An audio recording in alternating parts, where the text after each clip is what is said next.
Good evening and welcome to the round 10 of our PPG IndyCar World Series 1987 Championship, coming to you tonight from the Mid-Ohio Sportscar course, and it's promising to be a very interesting and probably hectic race considering the stressful nature and undulating way the track runs. With me in the booth tonight I have Ryan Walker. Good evening, Ryan. Hey, good evening, Jonathan. Good evening, everyone. It's good to be back at one of my favourite circuits. Yeah, I gotta say it's not one of mine, but that's mainly due to when I've driven it, I haven't had much luck.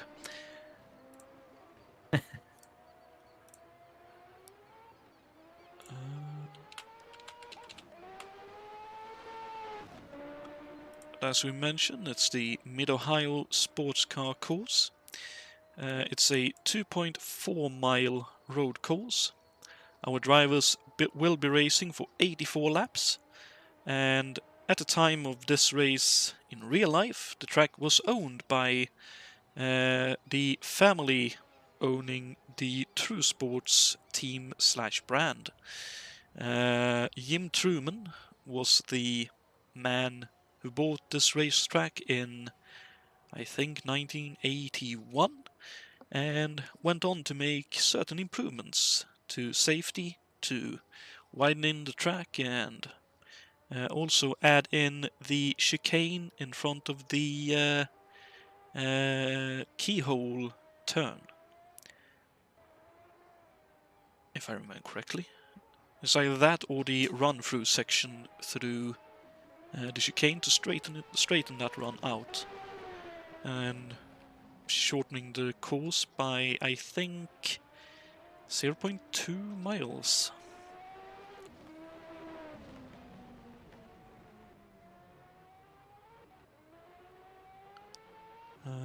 And since we're at it at the moment, the points for this race, the winner will score, like in the previous event, 20 points, second 16, third 14, fourth 12, fifth 10, and sixth 8. And then from 7th down to 12, it drops by 1 point for each position, between 6 and 1 points. There will also be 1 point for pole position and 1 point for most laps led. Current driver on pole position, by quite a decent margin, is Grant Riddle. And considering it just changed over, Grant Riddle will be your pole sitter here tonight. Quite the impressive lap time there. Yeah, that was a very good lap, especially around such a track as Mid Ohio, where it's so difficult to do a lap and keep it clean because there's some parts of this track it's easy to make a mistake and your lap can just basically be thrown away. But Grant Riddell, I was watching the replay and his qualifying lap was brilliant to watch, and he pretty much nailed it. That is highly impressive to hear.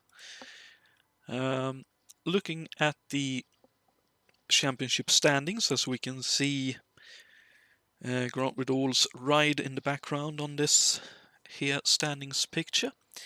Richard Coxon still leads the championship on 130 points. We believe he won't be racing tonight due to outside reasons, which might close up the championship. We'll have to wait and see. David Yates, who I think qualified second for the race, is second in the championship on 105 points, so 25 points adrift. Vadim Tachak, who I saw was in the top 5 a few minutes before qualifying over, lies third in the championship on 99 points. Then there's a 33-point gap to Anders Nilsson in 4th with 66 points, and Thiago Canola, who is not racing in the series any longer, still lies 5th in the championship on 63 points. So, with what now is 21 laps in the running for winning and leading the most laps, the championship could definitely close up quite a bit. Yeah, absolutely. Just looking at the top 5 in the championship there, any of the any of the top five could, if any of them do well tonight, or even win the race, even way, either way, I think any of the top five or top four now you said that Tiago's can't race anymore. I think it gives the likes of David Jakes, Vadim Teziak, and Anders Nielsen a great opportunity to close that gap to Richard Coxon, who's got a. Just looking at the gap, I think it was just double checking. It was 25 points. So either any of the second, third, or fourth place in the championship has a golden opportunity to possibly close that gap or even take the championship lead. Definitely so. Before we go to the track and show you what's going on there, as drivers has gone out for their warm-up, fuel and tire rules for this particular event. Each driver has 4 sets of tires for this entire event, that being qualifying, this warm-up session, and the race. So some drivers may have used 2 or 3 sets in qualifying and rubbed them a little bit and then saved one very good unused set. Others may have taken a different strategy. We'll have to wait and see, but I reckon the tires will be the biggest piece of this race, whether you have good tires and how well you're able to hold on to them. And each car is limited to 118 US gallons or 447 liters. So there might be a little bit of fuel saving, but I honestly do think the tires will be the main limiting factor in this race. Yeah, Mid Ohio is one of those tracks that it probably doesn't look like it's hard on tires, but it's because you've not got really a lot of high speed corners, but just the nature of the track, the tires can take a beating. But I think anyway, fuel might be another factor, possibly depending on where you're starting it, and depending on if you run high boost or not. So it's definitely some factors to take into consideration. Indeed, as we jump on board with Jonatan running a very loose setup as he starts a warm-up lap into turn 1, which I think is taken at 3rd or 4th gear, depending on your gear setup. Very quick left-hander, short run, and then into a right chicane. Very fast, and down into turn 4, the keyhole. Long sweeping right-hander, bad angle, you might run wide there if you take too much speed. Down through the kink at turn 5, where Johnny Hand had a massive off in the sports cars in the 90s. Down into this tight right-hander at turn 6. Over the crest here at a left-hander, very easy to get a bit loose. And down into the S's of 8, 9 and 10. A lot of direction changes, a lot of crests down through this right-hander, and then the most difficult turn on the track, turn 11 and onto Thunder Valley. Over the crest there, very easy to spin up the tires and get generally loose through turn 12 and then 13, this left-hander. Also very tricky if you hit the curbing on the inside. Could definitely unsettle your car. Into turn 14, the carousel. Long sweeping right-hander, then a quick little left-hand kink with a bit of a drop through turn 15 and finishing the lap. And as you can see, based on how quickly I had to say everything, this is a very hectic track. Yeah, absolutely is, and the Mid Ohio as well. It looks like a long track, but when you think about it, it's not really a long track like say Road America, for example, or even Indianapolis, for example. It's quite a short lap, and it's only about 1 minute 20, so not really a short lap when you think about it. So at some points during the race, don't be surprised if you see some drivers maybe being held up, especially through the tight twisty section at the John Team went. John Team went by the previous lap. Indeed, that's an aspect that's been proven in sports cars over the years, that as long as you catch the traffic on like from turn 15, the final turn, and up to say turn 7, the tight left-hander over the crest, he can get by quite easily, but if you catch them in the S's, as you say, Thunder Valley and into the carousel, even if you're in a prototype, very quick car, passing GT cars, it's very tricky. And then you add on that these cars are fairly equally matched.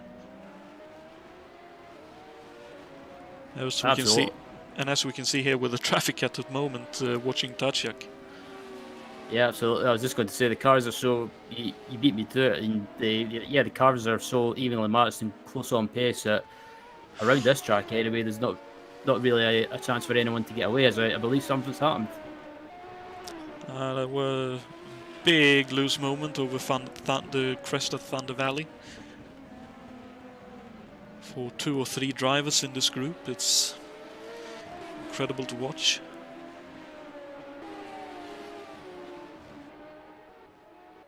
Let's see, Richard Wilkes doing well so far, 4th in the field. Adam Hackman 5th in this warm-up session. Jules Bouchard quite high up in 7th in the Penske. Hlavac back once again in the Bettenhausen car, doing quite well there in 9th. Mainly looking for if we have any. We have Alberto Junior racing tonight. We'll see whether Alberto Senior joins us in the booth as well for this race. But that'll be an interesting one to watch as well. In one of the Penske entries, but I believe that is a March that he is currently running in.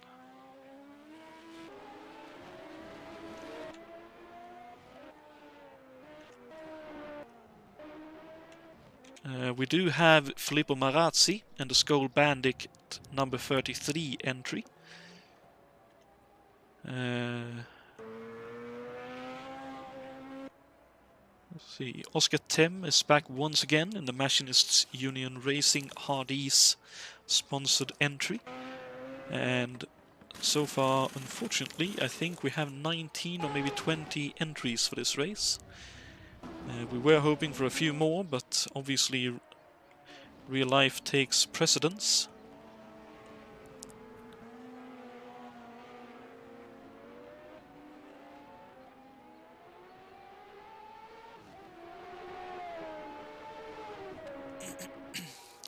And I have to say the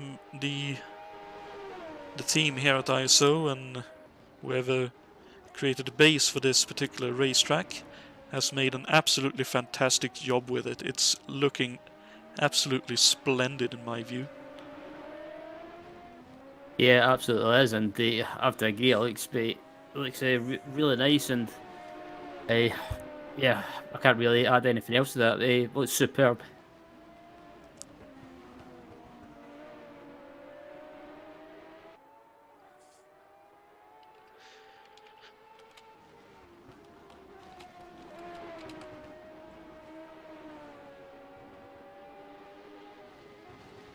Yeah, we were talking about stuff, the like fuel and tires around here as well, and I think another factor around here as well to take into consideration is, especially with it being an 84 lap race, is definitely the mental factor, because you're having to concentrate so much that it can sometimes, this track, from my experience of racing and doing other races, especially sports car stuff, when trying to lap traffic or just in general, you've got to concentrate so much, and sometimes it can just drain you mentally. Definitely so. Certainly the other major factor in all of this. And as we can see with many of the drivers, they are having to run the car very loose indeed to get them around these turns. And that too could be a very, very interesting factor in the whole mental capacity thing. And indeed, and yeah, it's just because some drivers, they don't like to have a loose setup, and other drivers, they seem to do well with a loose setup. But I find anyway around this track, just because of the nature of the corners, and there's tight and twisty corners as well. You want the rear end to be set up slight to oversteer slightly, just to get the rear end to rotate. Otherwise, yes, if you have an understeery setup around here, it can be a bit it can hinder you a little bit. But then obviously there's the fact that there's so many turns that goes over crests, and if you have a loose car for the slow stuff and you get to those mid-speed turns where you go over crests, it can be quite scary at times. Yeah, indeed, and yeah, I've sometimes I've ran the oversteery setups around here, and it's probably took me a few laps to adapt to, just because I prefer to have some understeer, just because I feel more comfortable with that. But it does, once you get on top of it, or if you can adapt to it, it does seem to be the quicker way to set your car up.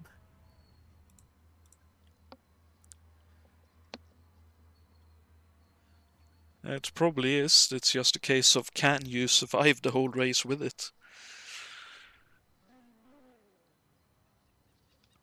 Which we have seen in the past some drivers struggle with over the years. To be fair, that wasn't caused by oversteer, either of the incidents I sort of mainly remember, but obviously Joey Hand's BMW crash here, where I think he was passing another GT car and slightly misjudged where that one was.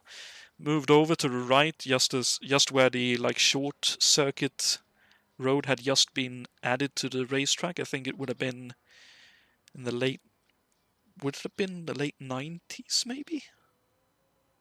I believe that a Joey Handcross when he rolled his BMW over or flipped his BMW over big time. I believe that was mid 2000s, but I would Would it need to have been double check even, that. wow, would it have been that late? '06 maybe then? Yeah, it was round about. It was I can't remember the exact year, but it was the mid 2000s, I think. Hmm. Well, that was obviously one of those crashes where you go, oh shit, that's that that looked spectacular. Hopefully, no major issues to report for him. Um, Yeah, but yeah, Joey Hand was a yeah, he was amazingly, he was all right, he was okay after that crash. So it just demonstrated the safety and how strong the cars are about these days. hmm And then obviously we have I think it was Michael Andretti who went off at turn 6, which I think was effectively him trying to lap a car and had to escape to the infield grass, where the car then took off on the curb and had a bit of a roll through the gravel trap on the outside of turn 6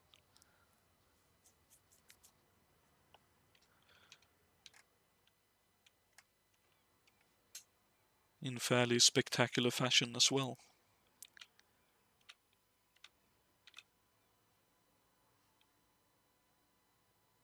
Yeah, sorry about that. I was just having a quick look to see what year Joey Hand's crash was, and it was indeed 2006. Wow. Amazing how time flies. That feels like it was quite a few years ago now.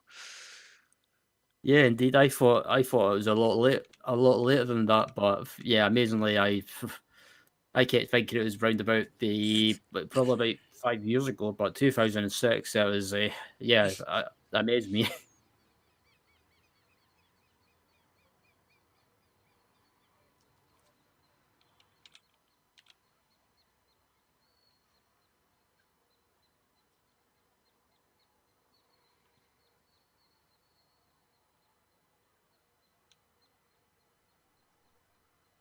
Yeah, and I believe the hold up with the warm up or the warm up being restarted was because Vadim Tezia was having some problems with his hardware. That's unfortunate. Hopefully that can be fixed. But yeah, it looks like he's got it fixed now. So I think once he gets to 5 minutes remaining, that's according to you, how we should be underway. Okay. And I would say if you ever come to this track to watch the races, even nowadays, by far one of the two of the best places would be where this camera is roughly located, which is on the outside of turn 7, where the cars go over the crest. You can see them coming through turn 6, up over turn 7, and then heading down through part of the S's at turn 8 and 9.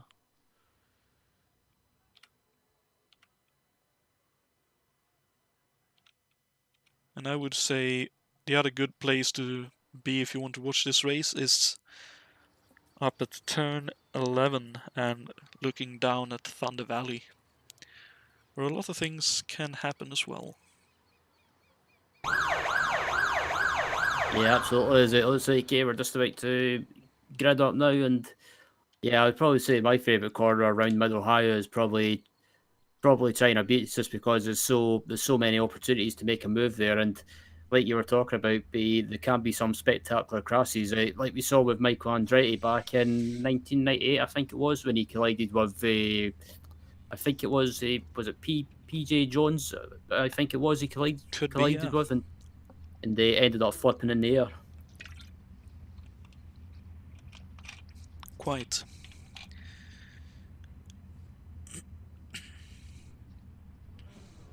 And that's usually how accidents happen around this place. To be noted as well, I believe at least, the green flag ought to be given at the back straight, so to speak, where the rolling start-finish line is, which is located about where the kink is on the back straight. But let's quickly go through the grid. We have on pole, as we mentioned, Grant Riddle. Second on the grid is David Yates for Doug Shearson Racing. Vadim Tachuk lines up third for Art Sierra Racing. Anders Nilsson lines up fourth for Vince Granatelli Racing. Jon Team will line up fifth for Machinists Union Racing. Richard Wilkes will line up sixth for Hemmelgarn Racing. We have Ray Riddle for Newman Haas in 7th. Starting from 8th will be Adam Hackman in the AJ Foyt entry. Juha Bors lines up 9th for Rayner. And David Saber rounds out the top 10 in qualifying for Patrick Racing. Alberto Equino lines up 11th for Penske, with Oscar Tim starting from 12th in the second Machinists Union entry. Francisco Amaral will start from 13th for Leadercard Racing, with Jules Bechard starting 14th in what I think is the second Penske here tonight. Peter Lavac starts 15th for Bettenhausen, with Filippo Marazzi starting 16th in Skull Bandit Curb Racing entry. Brun Chacon lines up 17th for Dick Simon, with Jason White starting from 18th for Gallus Racing, and Luciano Roja rounds out the field in 19th in the second of the Dick Simon Racing entries.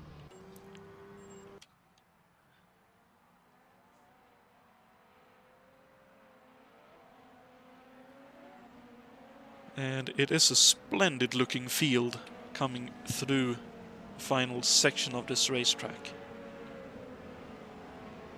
Yeah, absolutely. And yeah, even though we've only got 19 cars, it should still be a great race either way. And as the pace car comes in, and yeah, we'll just be underway. Not in this straight, but it looks like the back straight, as you said, Jonathan. Actually, as I take that back. They are going. Okay. Now.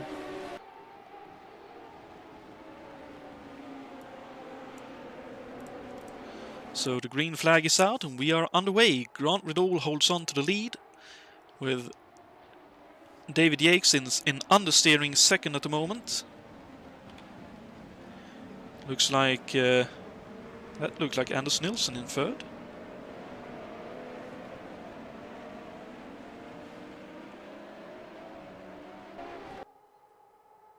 Yeah, absolutely. It looked like Anders was in third for a few seconds, and then I think at the start, Vadim Tezia just basically got the jump on him, and they managed to get in front of Anders. But as the field comes around, comes around halfway through lap one, and it looks like everyone's had a relatively clean start so far.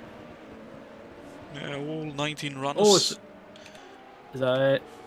thought someone was off there. I saw smoke, but yeah, that was me just panicking over nothing. I thought David Jakes went off there.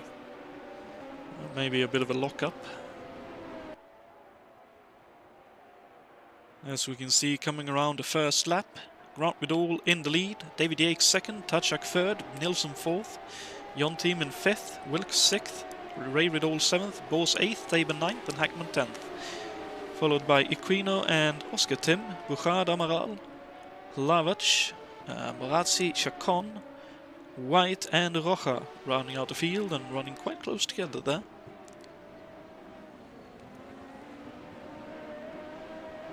It looks like Grant wants to set quite a pace early on here, opening up a gap and trying to put a bit of distance between himself and David Yates.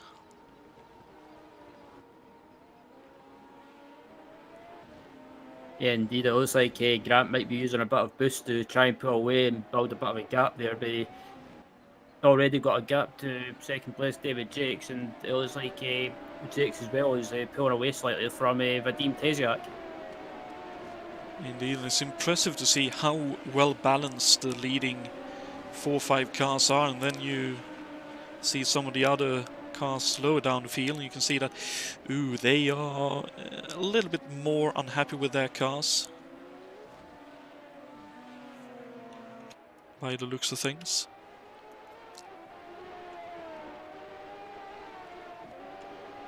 It looks like most of the drivers are more or less situated where they are at the moment. Lavach with a bit of a moment coming off the final turn. And Jason White still holding off Rocha in 18th.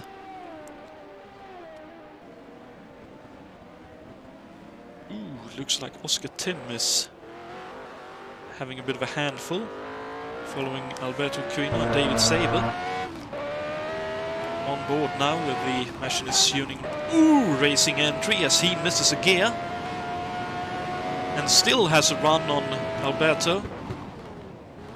And trying to go around outside but can't make it happen. Hey Lucy! He goes for the move. Up the inside! And all loose, and I think he has it. No!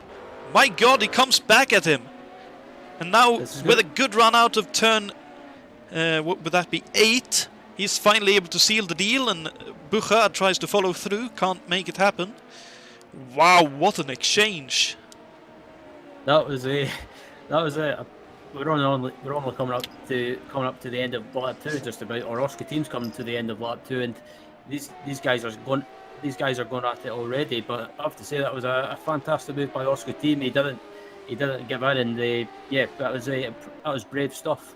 And great respect between the two as well, giving each other room and the opportunity to have such a good exchange. As Oscar kicks up a bit of dirt and Quino gets a bit loose as well.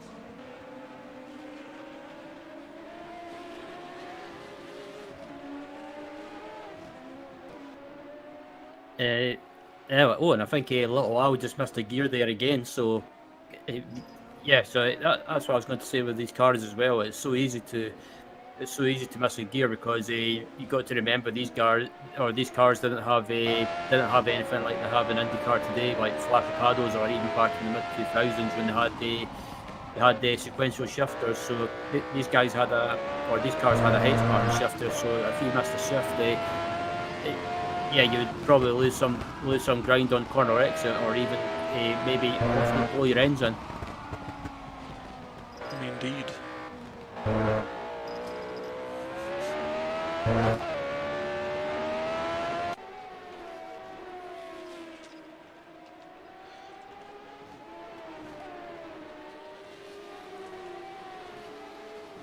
And I believe all the drivers are now running with the what would it be considered the lower boost package on the car, which was applied after the Marlboro 500, where they realized, holy hell, We are going a bit quick.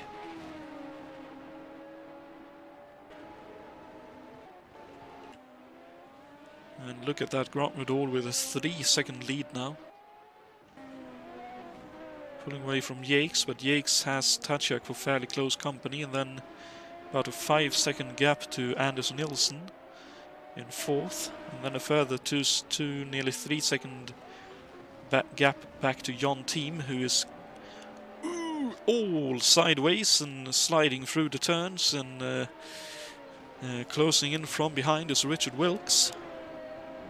As Grant Riddle says, the fastest lap of the race. Wow, that is a quick lap. Yeah, Grant's not hanging around, and he wants to try and build up as much of a gap as possible. But we have seen this with David Jakes in the past. That sometimes he falls back a little bit and seems to look after the car. And towards the end of the race, that's when he starts to push. But Grant Riddle is setting a good pace at the moment. But John Team as well, we currently under pressure from Richard Wilkes in 5th place. So I think it's just a matter of time before Richard possibly gets by John Team as well. So it looks like John's struggling a little bit, because every time I look at him, he's always getting sideways. I think that's his and Oscar's choice to run the car very loose. But it looks very precarious, to say the least. And I mean, the way to look at it, I suppose, is that could very much be a what happened sometimes in rallycross. I know a driver in, I think it would have been in the Swedish rallycross championship, as Grant with another fastest lap, Lasse Larsson. He ran a very sideways style, which sort of frustrated the other drivers, because while others were quicker than him on occasion, they couldn't get past because he was taking up more or less the whole road. Yeah, I have heard about drivers running or rally drivers running, say, sideways setups, always getting the car loose, because some drivers found it seemed to suit their driving style, and they could go quicker by doing that. But other drivers don't seem to like the car, or rally drivers don't seem to like having the car as loose. It's one of those things that each driver has a different driving style or setup style. So I think some tracks anyway always seem to suit a loose setup, and I think like you say, John and Oscar seem to like a loose setup around this track. But at the moment, it seems to be holding them back slightly, because Richard Wilkes and as I say that as well, Ray Riddle has joined this battle too. Ooh, and a close bout between Amaral and Bouchard through China Beach at turn 6. Amaral trying to round outside through turn 7, but ends up on the grass on the outside and drops back, as Grant with another fastest lap. Definitely turning up the wick.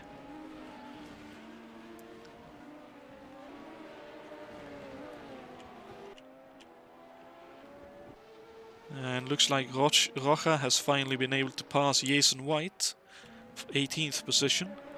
Let's return back to that 3-way battle for 5th, 6th and 7th. Let's actually take a moment to ride on board with Ray Riddle and what we can see from his T-cam.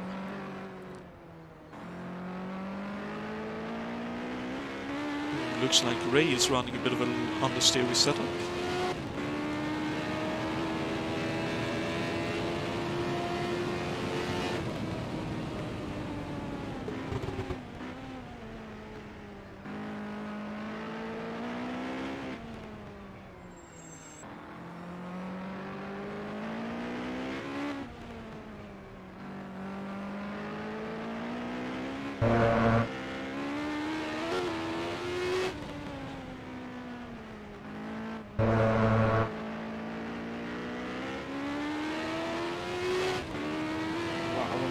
Fastest lap from Grant.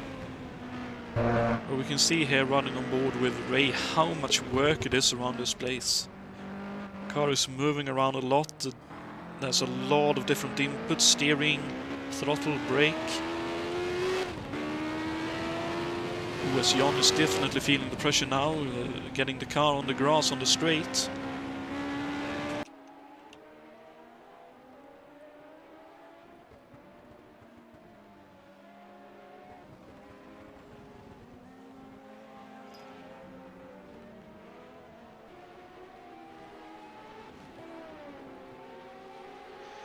It's impressive to see how good of a jump Jon gets off the keyhole. There's different lines you can take. You can use in that corner on the corner entry. Some drivers prefer to take a late turn in and maybe try and square the corner off to get a better exit, and other drivers seem to like to take a tighter entry and maybe try and hug the inside and try and try and get back on the power early. And as I noticed, unfortunately, our first retiree has just clocked in the form of Jules Buchard in Penske. I'm sorry to say. The man who finished third last time out. Owen it's an off at the S's and heading up into the turn 10 and turn 11 and Thunder Valley. Understeers, gets a little bit too wide on the marble through turn 10, and just understeers off into the barriers, and unfortunately that's all she wrote. Yes, such an easy mistake to make there, because you're basically going so quick, and even if you miss the turn into that first right-hander, if you miss the turn in ever so slightly, it can catch you out, and just because you're going so quick, you've got no time to react, and unfortunately, Jose found it out. It's one of those things with these very undulating and sweeping tracks. It is effectively a one-groove racetrack, and when you just veer slightly offline or make a tiny mistake, it has very dire circumstances. And this being an old-style racetrack as well, there aren't that many big run-offs either.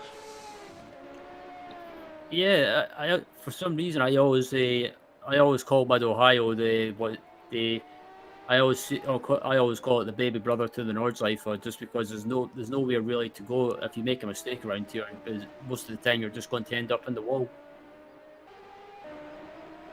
And I know in another track that at least a German called a mini Nordschleife is Alton Park in Britain, which Joachim Winkelhock called or likened to the Nordschleife. Yeah, I remember hearing him saying that, and it's definitely true. It's just because there's nowhere really to go around the Alton Park. It's a tight track, and the walls are so close. And Mid Ohio is sort of similar as well. The walls are close in a way, but as the battle for eighth place between you have boss Adam Hackman and David Saber, and it looks like Oscar team as well. It's been going on for a few laps now, and the rider on board with Yuha, currently sitting in eighth, and doing a good job to hold this pack off. It's one of those situations, I think, where the car in front is fast enough down the straight where the others can't get a move in, and then obviously there aren't that many places to make a move elsewhere on this track apart from at turn 6. Yeah, absolutely. Turn 6 is pretty much the only opportunity I can think of you can pass it or making a pass around here. But like we saw earlier with I think it was Oscar. Was it Oscar? Yeah, Oscar's team. I think it was making that move on the little Al. You can pass through the S's if you're feeling brave. I would say that's one of those setup moves where you go for it to turn 6, work it through 7, work it through 8, and then hope you get the line and position going into 9 and 10.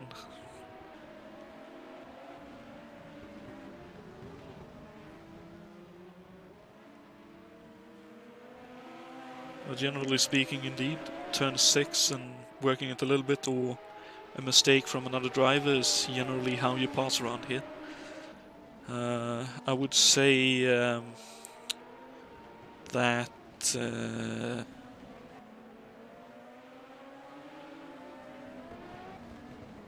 what is the name of that track?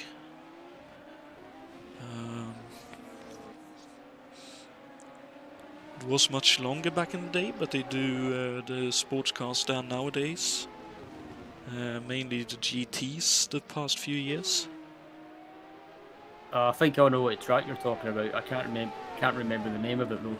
Ooh, and talking about a mistake. I think that's a move going on. No, Oscar Tim is not able to make the move on Saber. Saber ran wide at... Oh no, Oscar Tim is off! Ooh, and hard into the barrier.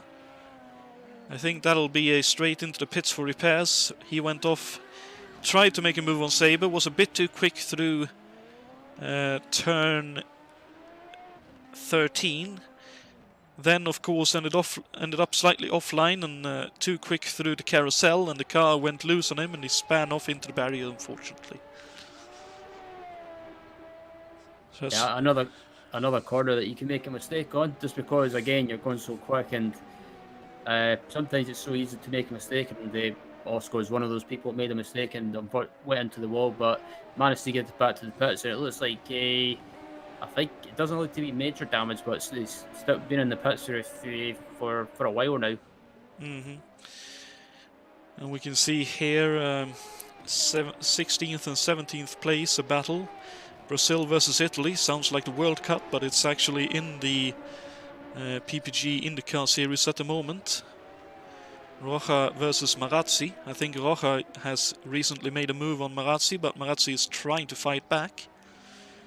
And it looks like there's Chacon not far up ahead either.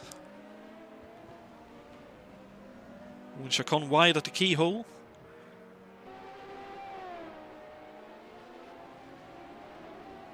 Ooh, and Marazzi runs too wide on the exit. I think that's the battle for him at the moment done, as Oscar Tim is back out in traffic with his brother and Ray Riddle. So it looks like Ray Riddle has passed Jon Team, and so has Richard Wilkes.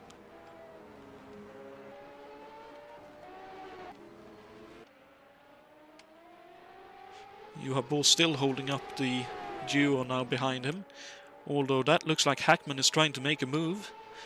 Trying to round outside through turn 6. This might work. It's usually how it's done, but Bors late on the brakes, but leaves enough room if Hackman is brave enough to go round outside.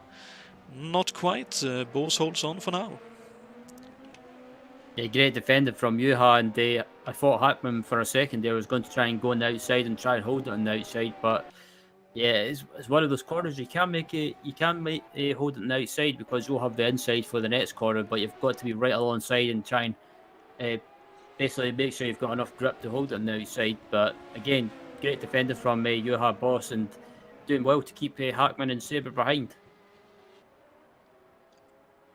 For sure, and it looks like Hackman is getting a little bit frustrated now.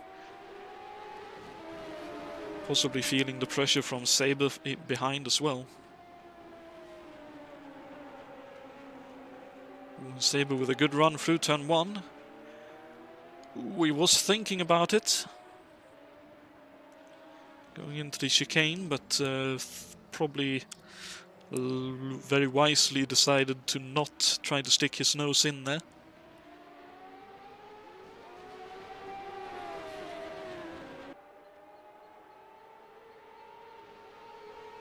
And Adam Hackman, it took the one in the previous race. The winner of the previous round as well. So further back in the field this time around at Mid-Ohio and in 9th place, but they're still doing a good job running inside the top 10. So as the race goes on, you might see him start to climb through the field and into other positions. Indeed. And this is one of those tracks, I'd say, where you can definitely make a lot of gain if you're able to save fuel and save tires.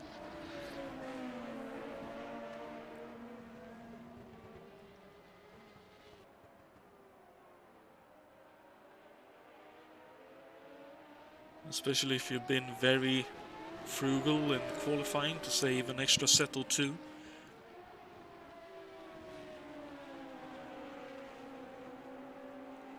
But it looks like Hackman do not like turn 1 at all.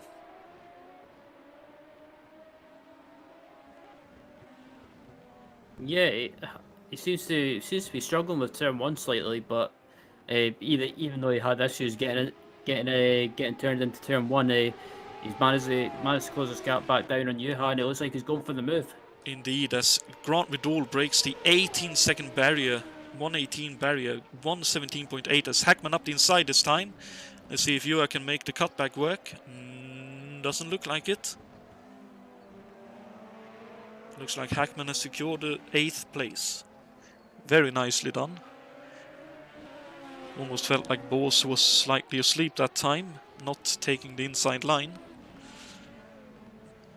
Ooh, a Bors with a lot of understeer through turn 11.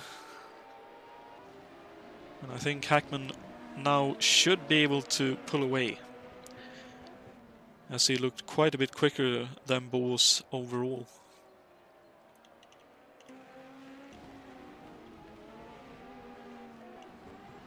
Rocha, ooh, Richard, no, that's a lapping. Okay, so Rocha up to still up in 14th.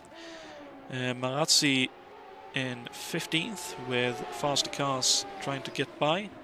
Oscar Tim now 16th, having passed Chacon. And Jason White currently 18th, with Bouchard the only retiree.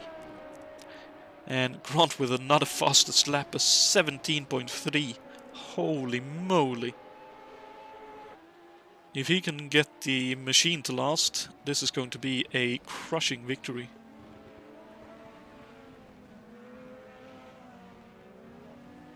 Yeah, absolutely. And Grant Riddell is just absolutely setting a great pace at the moment. We're on a lap 17 at the moment, and he's got that gap up to 15, pretty much 15.6 seconds now. So Grant is not hanging around and maybe trying to build up a gap as well before the pit stops. It's definitely a possibility, but I would feel that 15-16 seconds, yeah, I'll be happy with that. I'll just try to look after it from there on. But then again, it's trickier when you're actually in that situation and... Oh, you has off. Oh no! Oh, that's at the carousel. Let's see, Yeah, going... Ooh. Just a little bit too quick in. Probably not more than 2-3 miles an hour, but that's enough to force you wide enough. And that means Saber is up into 9th.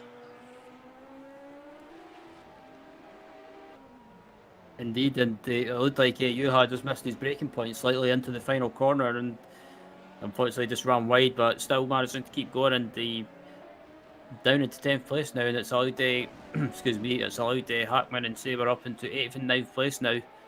But apart from that, Rojas has a moment, able to stop the car before the barriers. That was a fairly close call. That was at the crest of Thunder Valley. Ooh, right in behind Marazzi, and puts just a bit too much throttle on over the crest, and the car immediately goes, nah, we'll do a bit of a sideways run on you. When Chacon makes his way past, as Hackman is going for the lappings as well. So all that hard work from Rocha undone in one tiny mistake.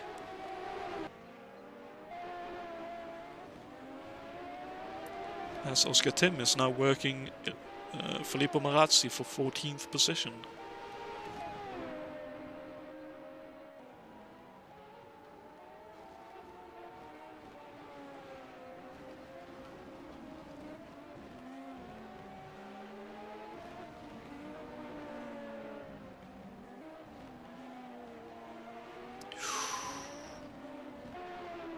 Oh, and Marazzi wide. Oh! That is close, but Oscar Tim makes his way past. Oh dear, he's wide though. oh, yeah, this is going to allow Marazzi a chance to try and retake the position, but it looks like Oscar's starting to pull away now, and it's a bit of a recovery drive for Oscar now because he's one lap back. But again, still a long way to go in this race, and they've plenty of time to try and gain positions. As again, Oscar gets a little bit sideways. Indeed. And I very much think that's simply their setup and driving style.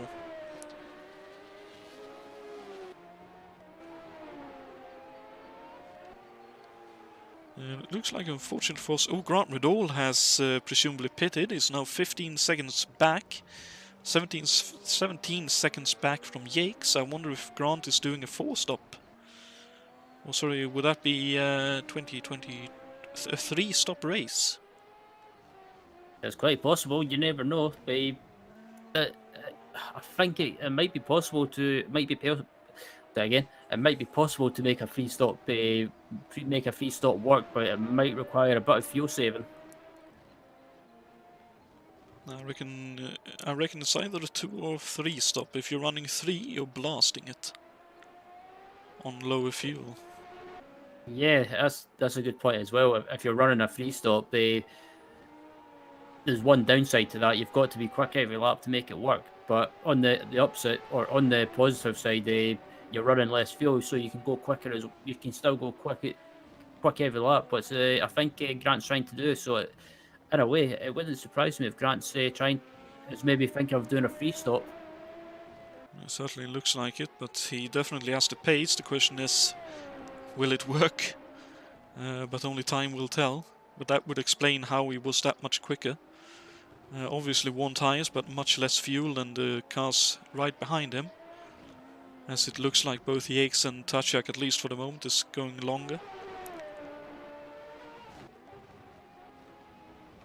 And there's also another thing to think about as well with doing a free stop is you don't want to come out in traffic, because if you come out in traffic and you're trying to make a free stop strategy work, being held behind traffic is not the best situation to be in.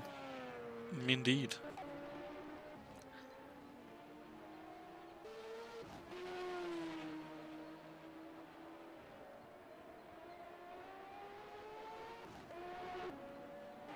I reckon Grant is technically quicker, but obviously right now he has more fuel. Somewhat still not pressured up tires. 2 laps now, they should maybe be pressured up properly. But more fuel than the cars in front of him now, so he will just be looking to try and keep them from pulling too far away to where he can still be ahead of them and continue pulling away. Yeah, indeed, and I think as Ray Riddle is in the pits. Yeah, I was just going to say Ray Riddell's into the pits now as well, so it wouldn't surprise me with regards to the strategy if David Jakes and Vadim Tesiak were maybe trying to do a 2-stop. It's most likely, I believe. But considering there ought to be a bit of a lull for a few laps, I reckon they would do some 27-28 laps maybe on if they're running a full tank of fuel. Let's have a look at the trivia question for this evening.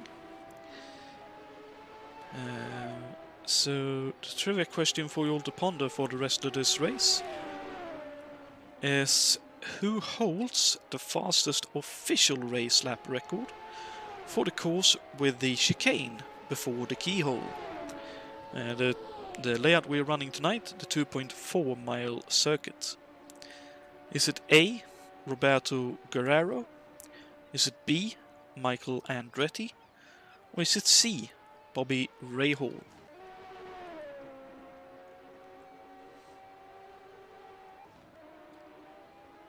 I will say I got that question wrong when I read it earlier.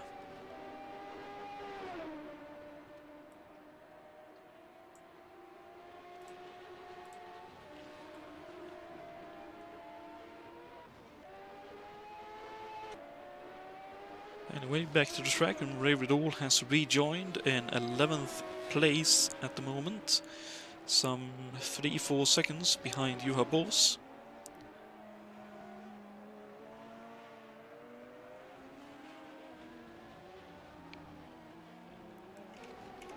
And we have Hackman and Saber running really close together now, 7th and 8th positions.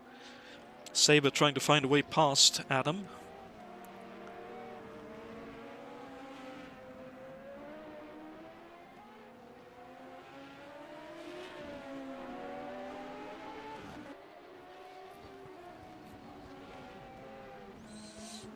Yeah, these two, Hackman and Saber, have been close together for quite a while now. But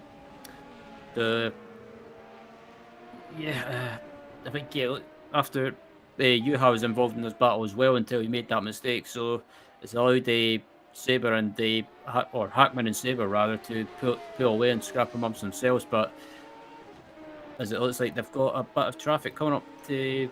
Actually, I thought someone was coming up to lap them there, but it's just a car in the background. But yeah, been a great scrap between Saber and Hackman, nevertheless. Mm-hmm. And I noticed that Juha Bors must have made another tiny mistake, because he's now still in 10th place despite Ray dropping back. And in front of him is Alberto Equino.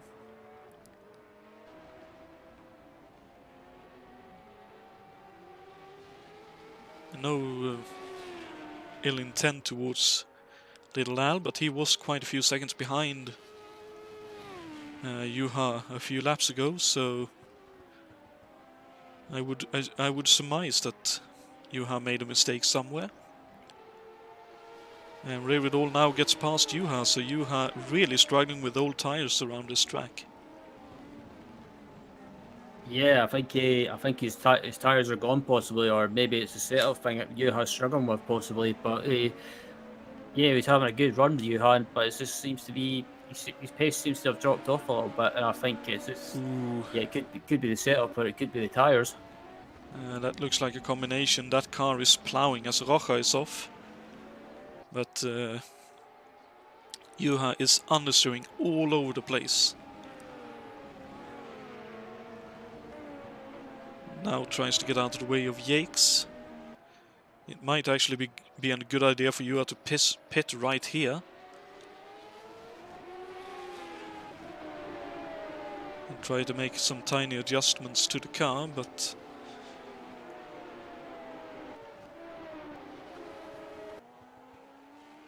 obviously the call is his to make. Ooh, as Yakes is slightly held up behind Ray Riddle, no fault of Ray, it's simply going through the chicane and the keyhole. It's a one groove track and you need to try and stay on that, otherwise you're way wide. And obviously that car is very quick in a straight line, the car of Ray's. Who was Yakes, I think, locked up going into turn 6 quite considerably. And looks to be struggling a little bit with the balance of the car at the moment. Obviously old tires and low fuel, but that looked a bit skittish.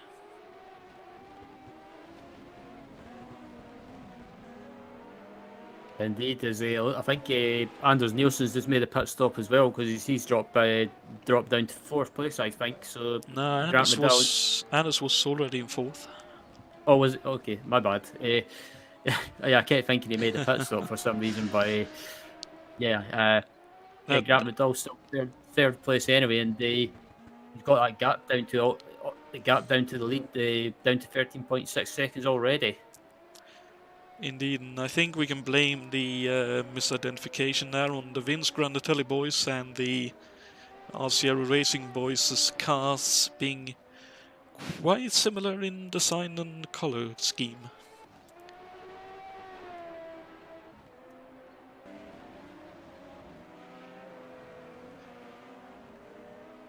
And Grant indeed closing in quite a bit on the leading duo now.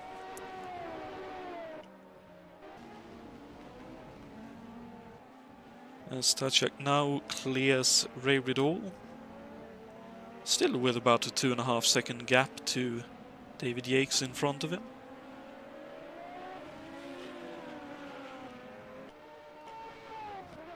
Wilkes still in 5th, a good consistent drive so far for him. Jon Tim, despite a very oversteery car, in 6th. Adam Hackman in 7th, so Saber is out! Whatever happened to him? Oh dear, that looks like quite the off. Oh dear, so that was down at turn 12-13. Oh, he just nudges the barrier on the inside at turn 12 and that unsettles the car enough to where he can't make turn 13. Slams into the outside barriers and is forced to retire. Yeah, it was unfortunate for Saber. He was having a great run and again he just missed his turn and just missed his turning ever so slightly, and possibly might have caught a bit of the grass as well. So just unfortunate luck for Saber. He was having a great run inside the top 10. Just one of those things, unfortunately.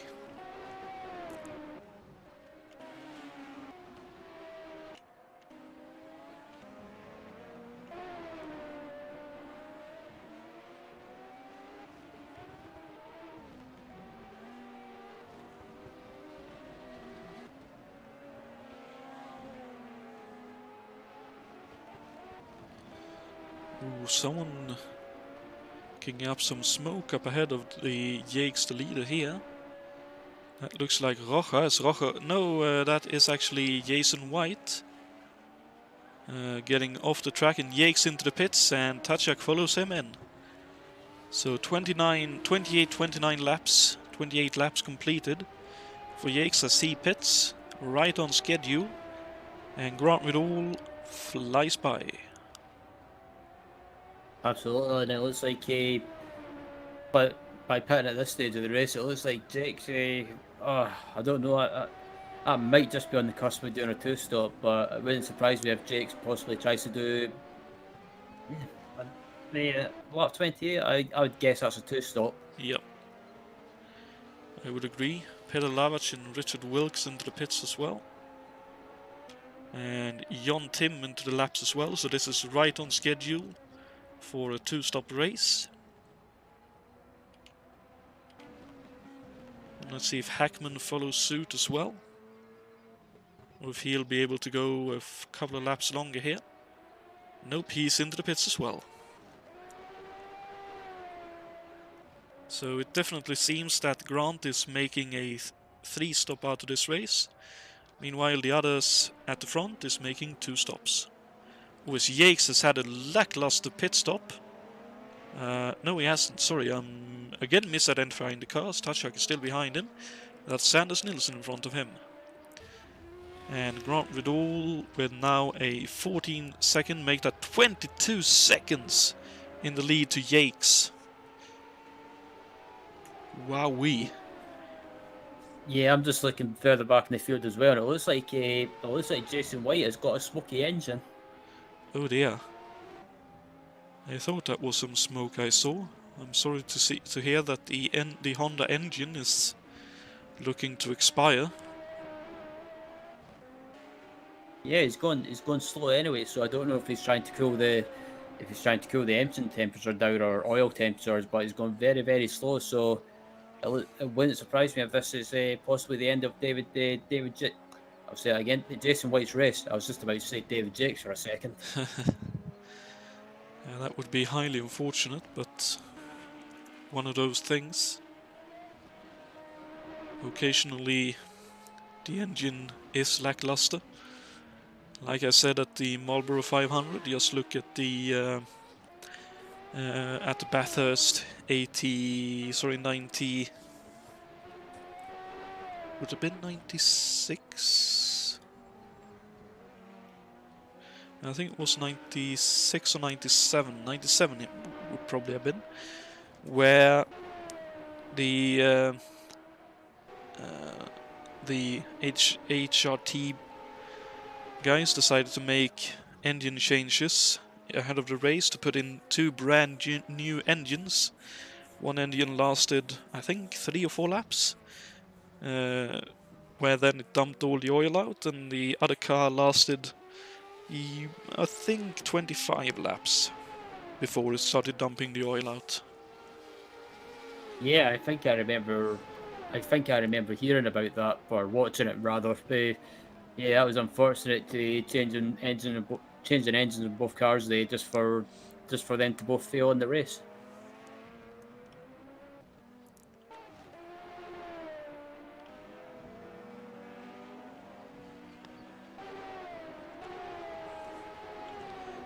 And Anders Nilsson is now pitted as well, remains in 4th, but Richard Wilkes ain't too far behind.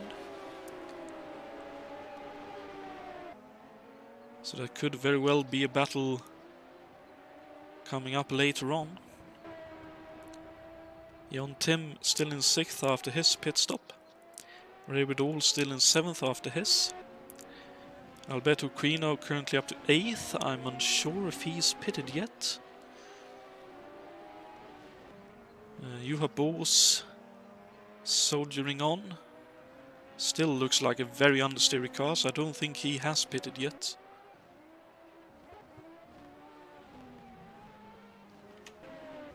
Well, someone has just pitted. When Oscar Tim is putting Hlavac under pressure for 11th and 12th.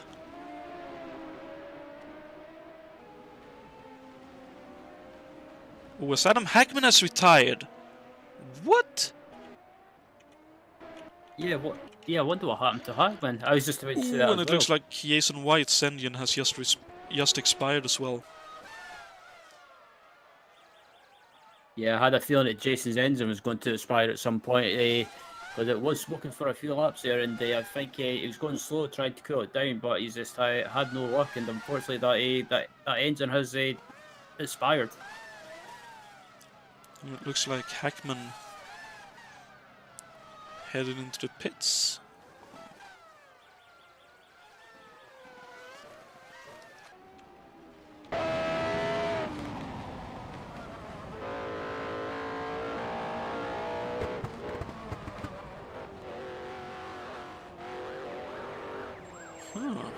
That's very strange.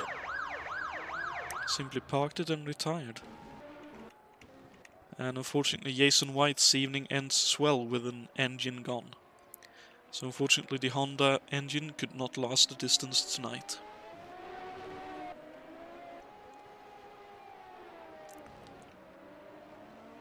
That means we're down to 15 runners now, so it's still good to see a good amount of cars still going. We've only had about 1 to 4 retirements so far. Indeed. And Roja just ended up in a bit of strife trying to let Richard Wilkes past. Went just a bit too wide onto the grass and span off into the beach down at China Beach. Thankfully for him, he was able to get the car rolling again and rejoin the track. But that'll take a couple of laps just to clean those tires, I reckon. Absolutely.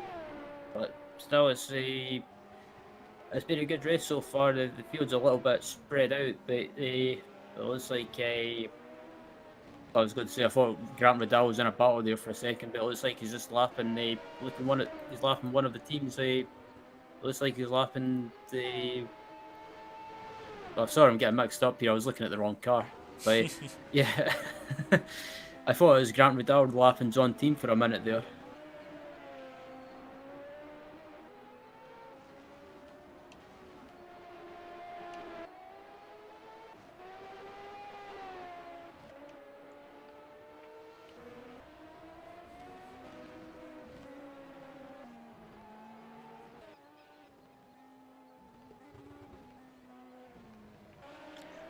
Wow, and Grant now with a 32-second lead.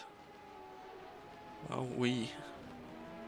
Yeah, Grant Riddell is absolutely not hanging around, but he can't really afford to hang around. But if he wants to try and make a free stop strategy work, because he needs to try and build up a big, a decent margin to come back out in the lead. Then at the moment he's doing what he needs to do, up to 31.2 seconds now. Indeed, let's jump on board with Ray here for a lap and see how the current fastest man on the track is tackling this undulating racetrack.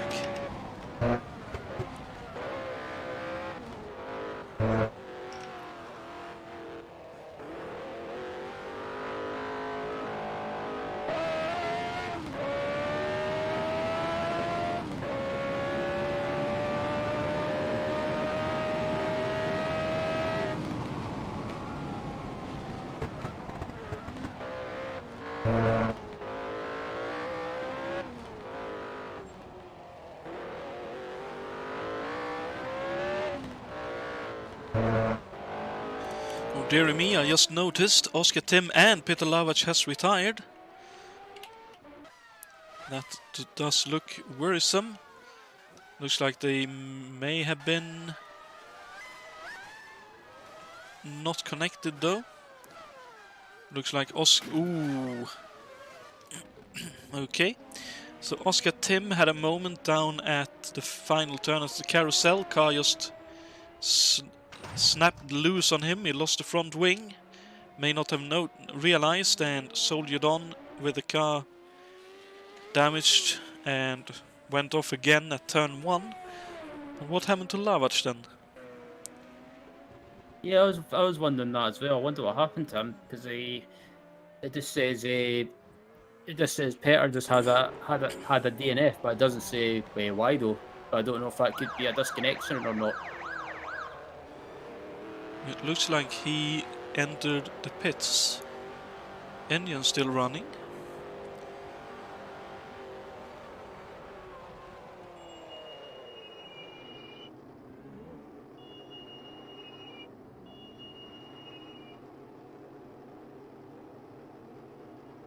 It looks like that is a simple "I've had enough" park moment there. So that means Chacon will be 1 place out of points here tonight, with Luciano Roja climbing into the points, as does Marazzi in 11th. When Pedro Amaral, no, sorry, not Pedro, Francisco Amaral in trouble. No front wing on the car. Already missing it, so where did that happen?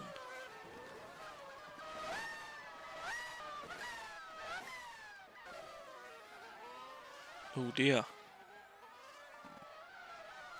Oh dear, he went off at turn 1.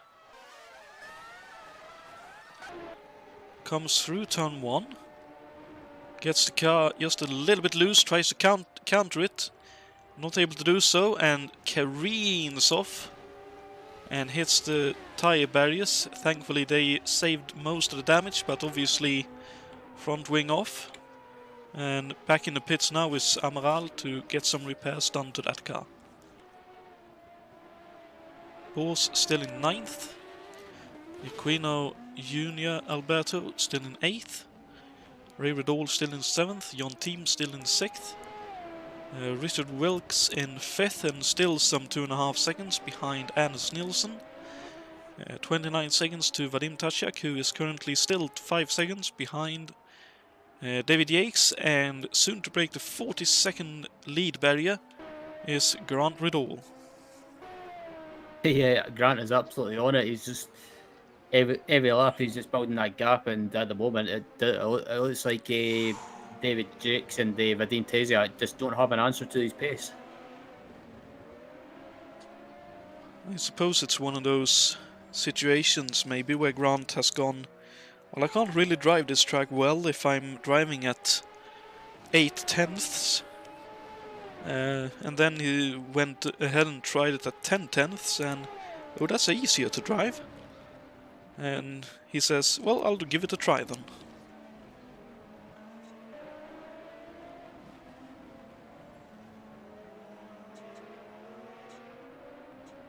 Because this is absolutely remarkable. As Francisco Amaral there back out of the pits, currently in 11th.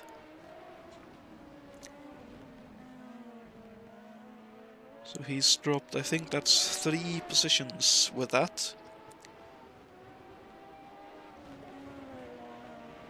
So it was I was just watching Little Al as well, and he got sideways on the exit of turn 1 there and clipped the grass, but managed to hold it, and that was a great save. But just the field's so spread out now. There's not really any battles going on. But I think everyone at this point of the race is maybe just pacing themselves a little bit and just trying to look after the car. Could very well be the case. I mean, it is a demanding racetrack.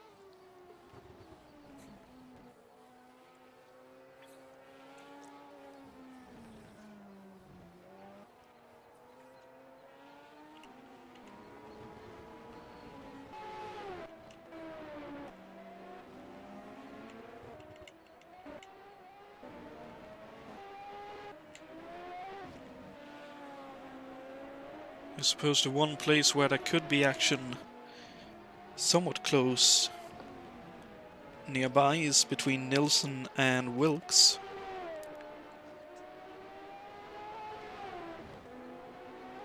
Although that is nearly 4 seconds now, so maybe Nilsson has worked the traffic just a little bit better.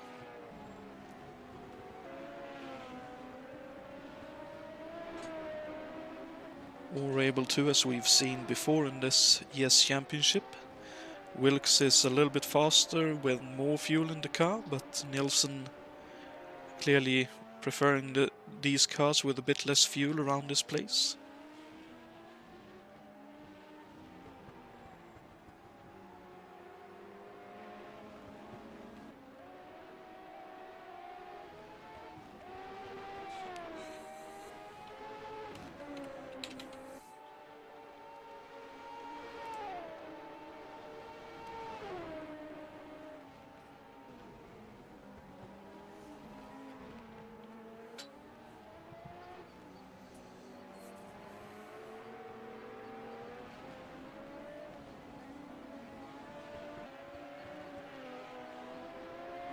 Yeah, and it looks like Peter Lava, actually, he didn't. It looked like there was nothing wrong with his car. I think he just jumped off, and it looks like according to the YouTube chat, it looks like he might have just jumped off and they went to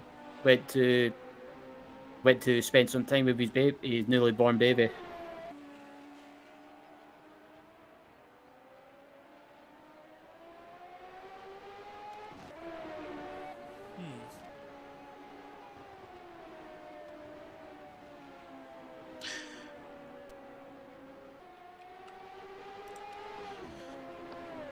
Indeed, and Richard Coxon alludes to something that could have been for Peter Lavac. Obviously, they had a luck of receiving a newborn, a new addition to the family, and obviously he may have had to remove himself from the race to go take care of something in regards to that.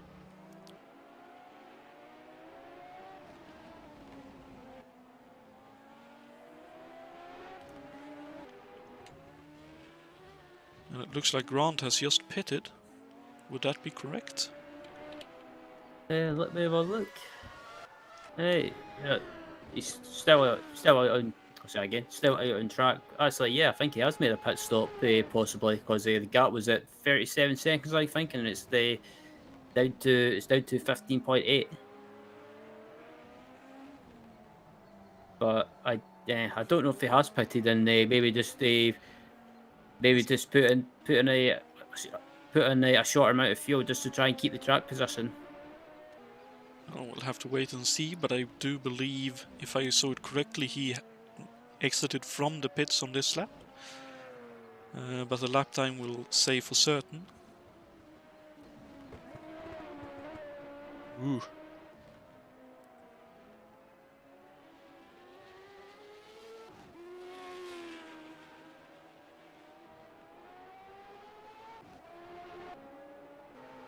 A 126.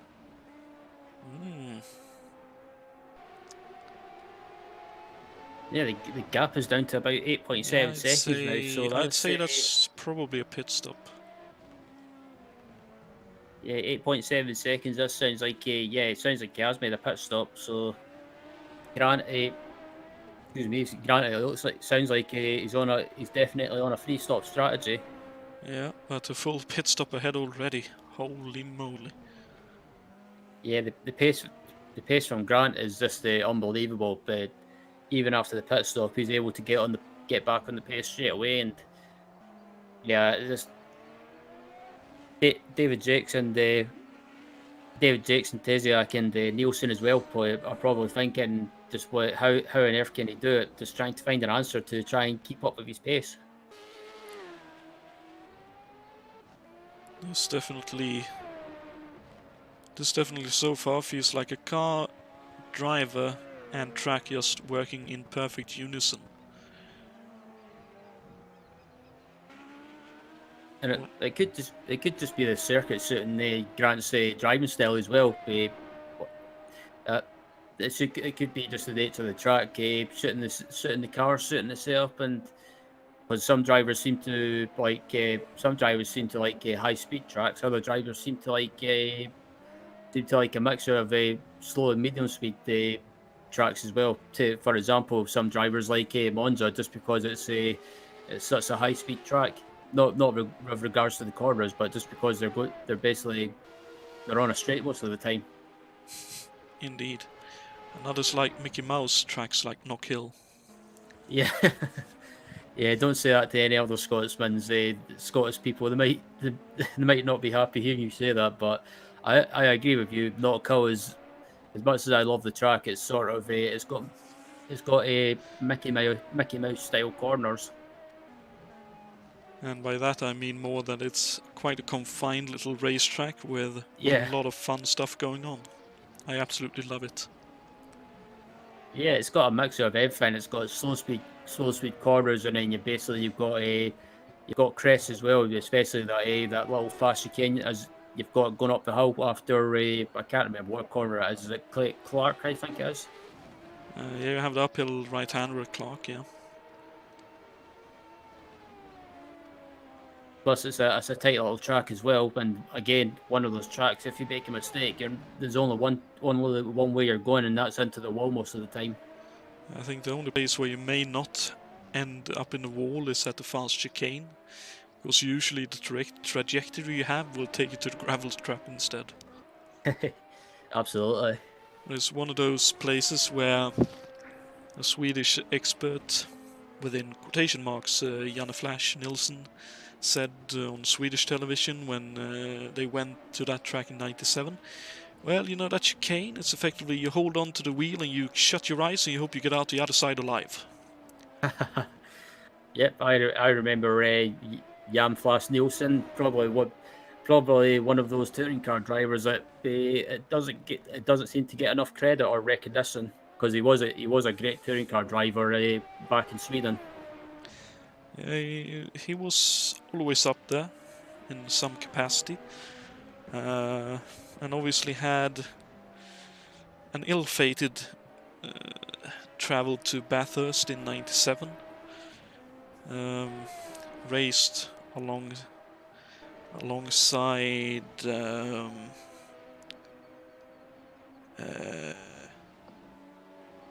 complete brain freeze.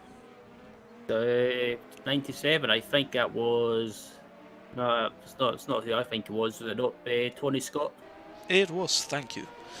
And I think they survived some 40 or 50 laps maybe, and then unfortunately the car decided that it had had enough. Yep, I remember that. I think I've got it on DVD somewhere, but I've not had a chance to watch it yet. I do have it on DVD, laying about. Purchased earlier this year.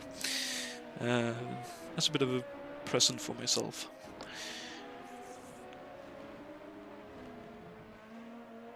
But still, it's still Grant Riddell leading this race, and he's got that gap back up to about 9.8 seconds now. And I think at this point of the race, maybe Grant's just pacing himself and trying not to push too hard. He's got a bit of traffic in front of him and manages to get by.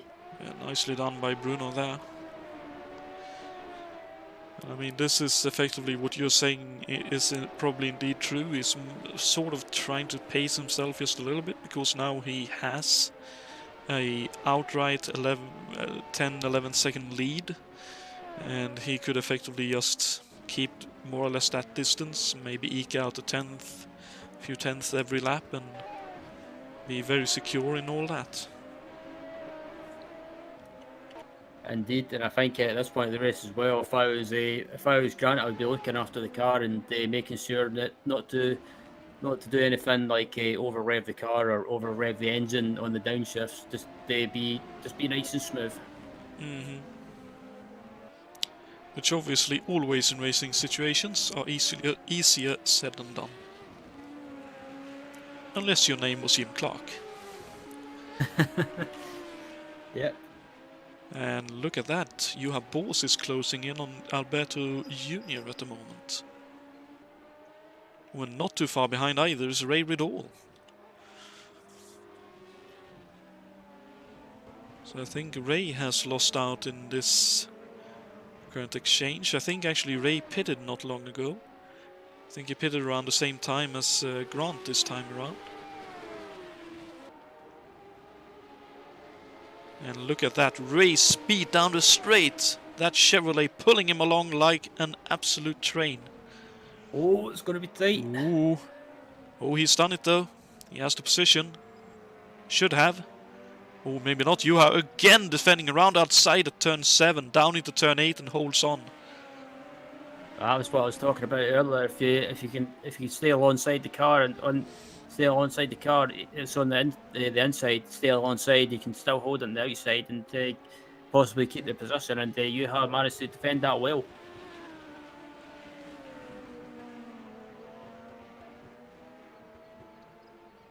Sort of felt like Juha went with a I've seen that before, you ain't doing it.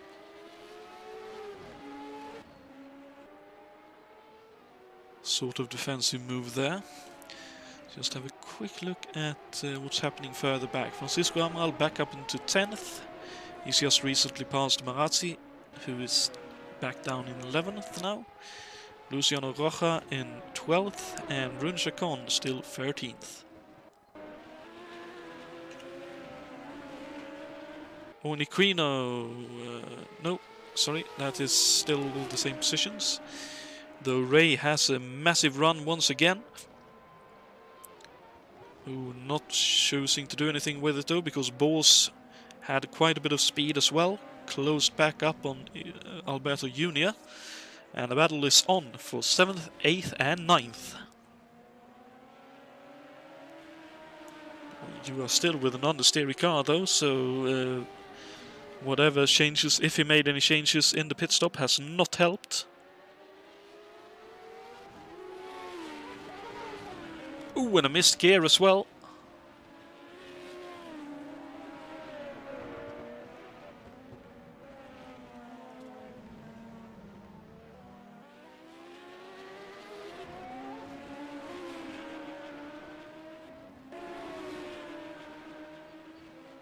Yeah, Juha's doing a great job of defending and trying to keep this position. And it looks like every time Ray gets close, Ray can't really do anything. And I think Juha's starting to push a bit more now, maybe feeling a little bit more comfortable at this stage of the race. And maybe it's just maybe the car's set up to get better as the race goes on. But still, Ray Riddell's got a great run, and look at the straight line speed. Yeah, that Chevrolet is absolutely monstering that straight. But Juha with a great run as well, up the inside of Equino. What a dive, but Equino no out in the marbles too much, not able to hold on. Oh, and a bit of understeer over the crest at 7, down into 8, 9, 10. Looks like Equino will hold on to 8th, but Bors up to 7th for the time being. That was a fantastic move by Juha, and it looked like at one point Ray was going to get by Juha, but Juha got the run in Little Al, and I think Little Al might have just been slightly surprised there. Okay, Quino holds on. And kudos to Alberto as well, who was able to see that Juha was indeed coming up the inside. He just opened up his trajectory to give him enough room. As Ray now thunders past Little Al down the front straight, and down into turn 1. Ray's up into 8th, Equino down to 9th. Yep, yeah, credit. I have to agree. Credit to Little Al. He could have made that much harder or more of a big deal of it, but he saw Juha was diving up the inside, left plenty of room, and even left himself open to attack from Ray Riddell. But sometimes it's better to lose a position or two and play it safe and stay in the race rather than take any risks trying to defend. But Juha's still under pressure from Ray Riddell, and I think it's just a matter of time before Ray gets by Juha. It certainly looks like Juha will have to do some defensive work. It looks like Alberto Junior is quite nifty through this back part of the back part and twisty section of the course.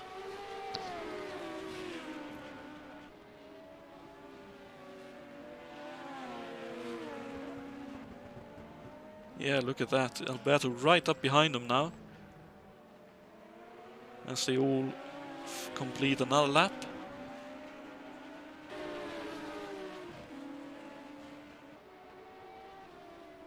And onto their 48th.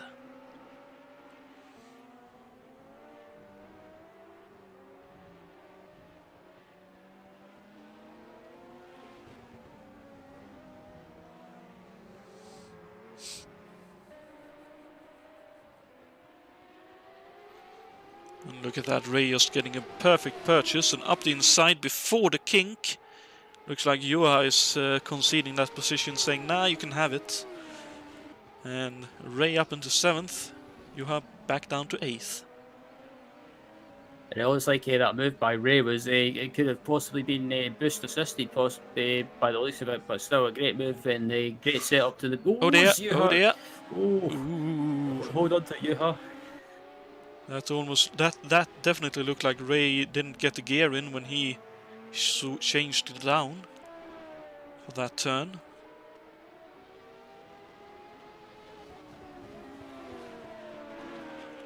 Now it looks like he is pulling away.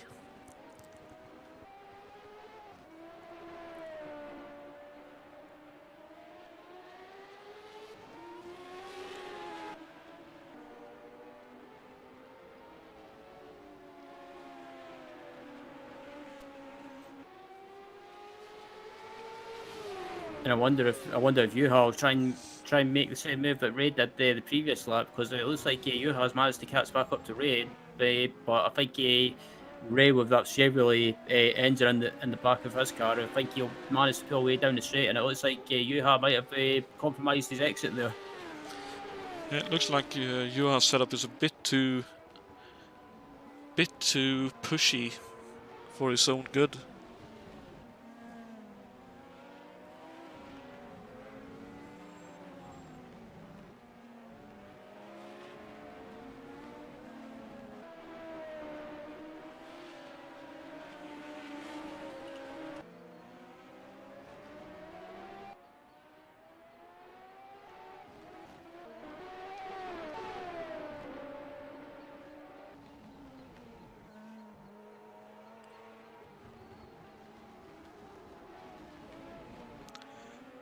Jonatan letting Tacek through.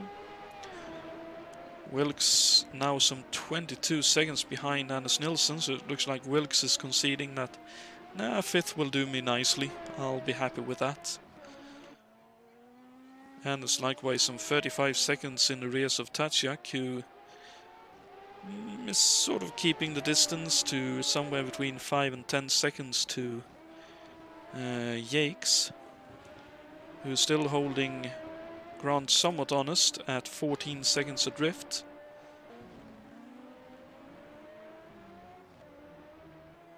But obviously could very well just be ground pacing himself and keeping it very nice and steady. Indeed, yeah, there's been some good drive in the field so far. John team having a good run in 6th place, and also you've got the likes of Little in 9th as well, and they also drivers that you don't see normally up at the front. They run inside the top 10. They looking at a Francisco Amaral, for example. Indeed. I would say Francisco has shown some very neat pace at a few occasions, but had some lackluster luck along the way. It would be nice to see him get a good finish here. Likewise for Little Al, and for Juha, to be fair. Absolutely, Juha still running inside, running in 8th in the top 10, and good to see those guys up in the top 10, and I think everyone, or especially David Jakes, Vadim Taziak, Anders Nielsen, and Richard Wilkes as well.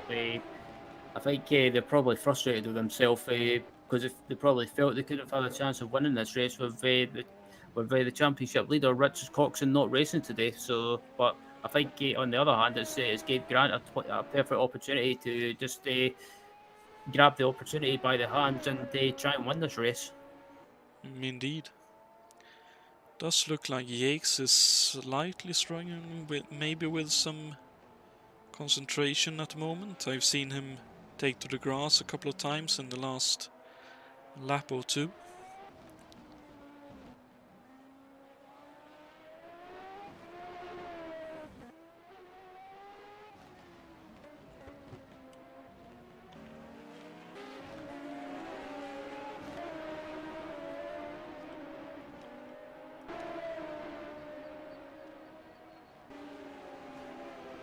Grant coming up to put a lap on Wilkes as well.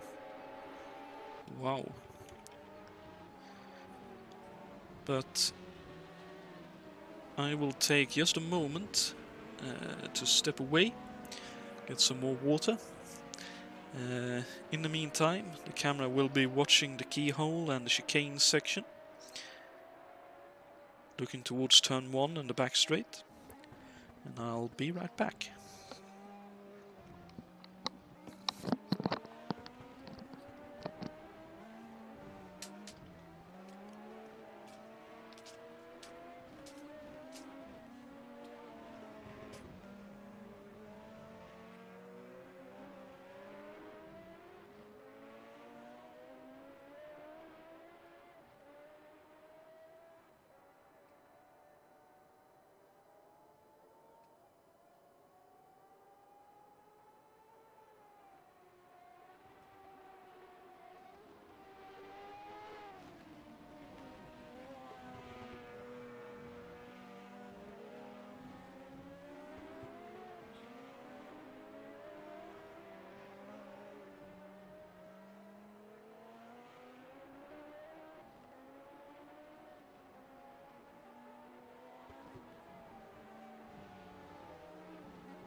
And I'm back, and I can see that Ray Riddle has retired.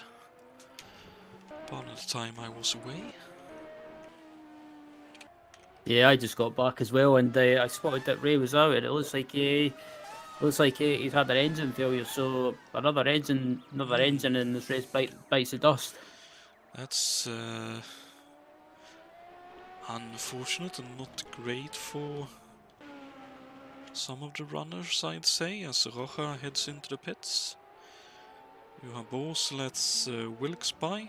Tim still in 6th. Wilkes still in 5th. And Nilsson still in 4th. Tachak still in 3rd as Chacon looks to be in trouble. Maybe just a spin.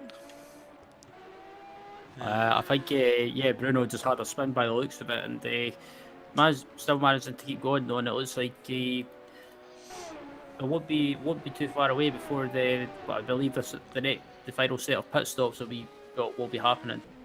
I believe they have happened for most of the guys. It's a 1 minute gap between Yates and Riddle now. Based on the 28 lap situation, or 29 maybe on occasion, it would have been lap 56, 57 where they would make the final stop. Oh, as Rocha flies off the road down at turn 6.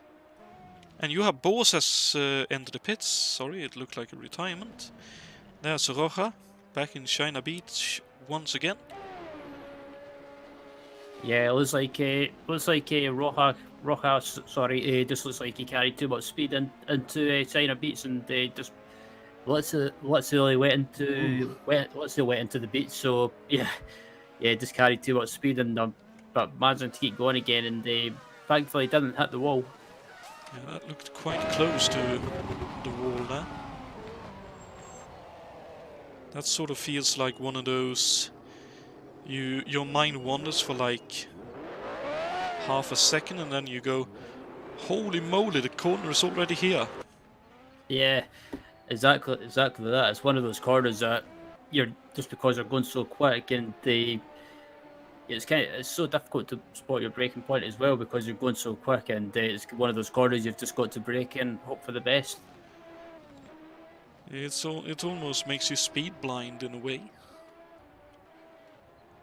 As you say, like it's also one of those you don't quite realize how quickly you actually get there. Almost feels like at Le Mans when they added in the chicanes on the Mulsanne Straight.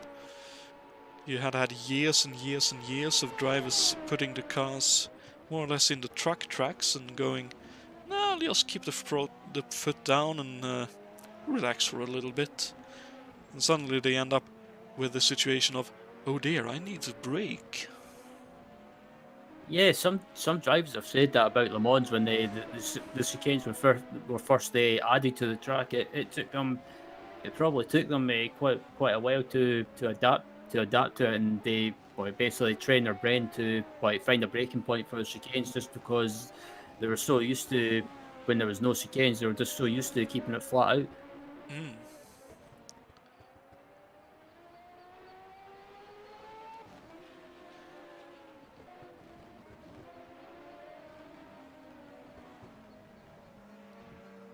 And if I remember correctly, it was done after the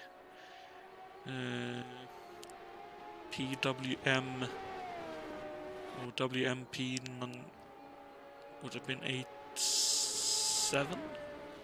I think 8-9. I think it was after 89. After 89, it was added. The chicanes were added for 1990. Okay, so it would probably have been the WMP 8-9 then, where they effectively said, "Okay, we won't be winning the race. We'll go for the fastest speed down the Mulsanne Straight." And Yep, I remember that. promptly sealed all the air intakes, sealed all the brake ducts, and they realized, yeah, it'll blow in a few laps, 3-4 laps. But it'll go hella quick down the straight, and I think they got it up to actually cresting 400 kph. Yeah, that's I read about that as well, and yeah, that was, I think that car was the fastest ever car on a straight line. When they had when Le Mans ran with no chicanes. Yeah, and it then promptly could barely get the car stopped when they got to the Mulsanne corner at the end of the straight, because the brake ducts were covered and everything, so it wasn't getting any cooling to the brakes.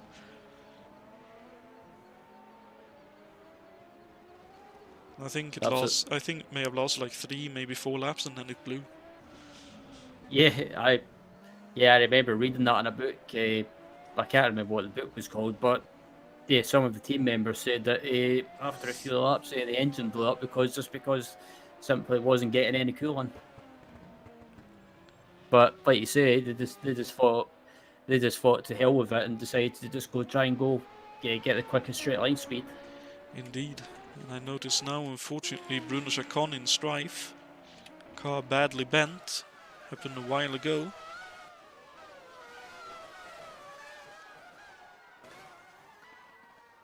He's been going quite a far way to get that car to the pits. Impressive to see. Oh, it happened up at the keyhole. Oh, making way for Grant Riddle. Unfortunately, just enters a bit too quick into the keyhole, and the car promptly understeers, and then there's no room for error on the outside. Into the barriers hard and losing both the front and rear wings, but soldier on he does and gets the car back to the pits. Yeah, credit to Bruno for not giving up and trying to get the car to the pits. He might not always be up at the front in races, but yeah, he never gives up by any means, and good to see that he's getting the car back to the pits. Indeed.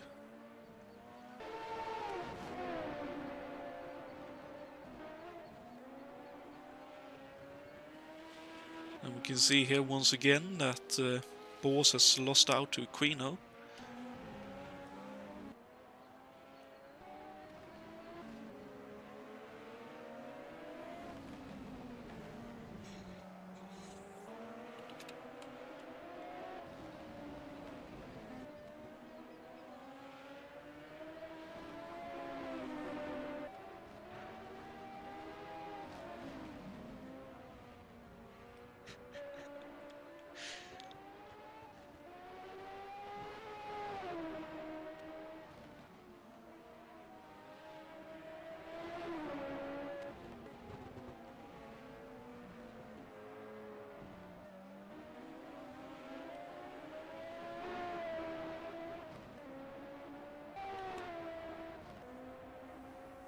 It's good fun to hear that even our pets are enjoying the show. I never posted, but I got some pictures of Lucy enjoying the last round at the California Marlboro 500, and I saw now that Freddie, Richard Coxon's pet dog, apparently enjoyed the hairpin footage at the keyhole where he was following the cars as they went past the screen. I think that's a new thread that needs to be created, or new thread that needs to be created on the forum, is basically posting pictures of the drivers' pets or members' pets. that is one I would glad. That's one I would gladly look at.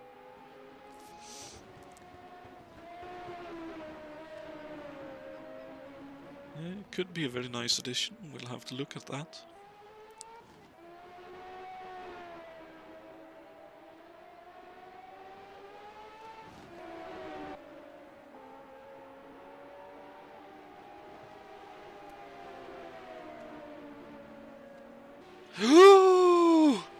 Oh dear. So what happened? Anders Nilsson just had a bit of a scare. Luciano Rocha ahead of him, went wide at turn 1, came back on track, he right in front of him. That looked very close. Rocha was wide on turn in, over the curbing, sideways out in front of Anders. Anders saw it coming and backed off and was able to avoid Rojas' car. But that looked quite scary indeed. Yeah, I just saw that, and I was just about to say the same thing. I saw that, and I literally had to hold my breath when I watched Anders get sideways. I bet that probably woke Anders up as well. Probably.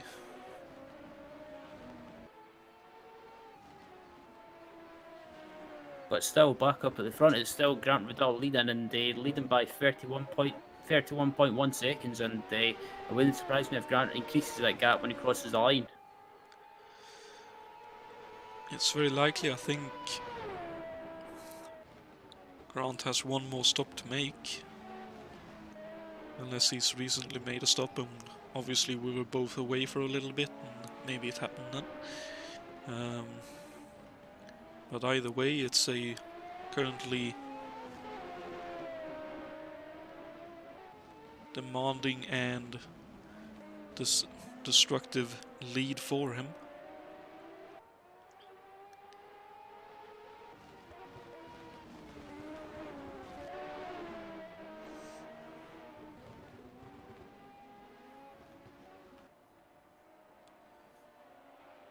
It looks like, looking at Richard Wilkes, that he is struggling with a bit too much understeer in the car.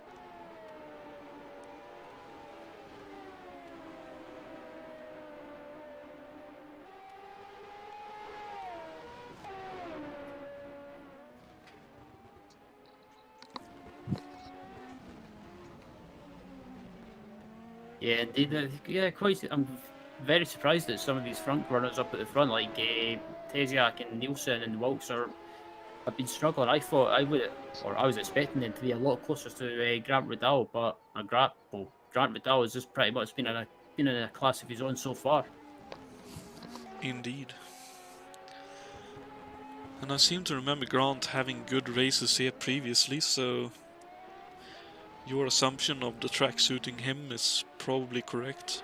But even still, he's clearly doing more than one thing correct.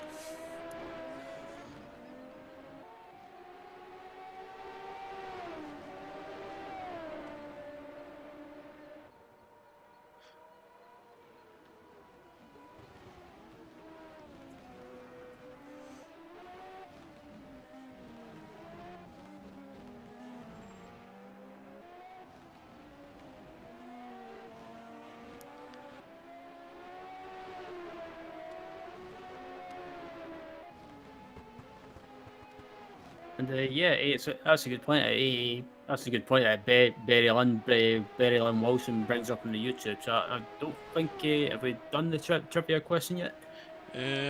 No, we haven't given the answer.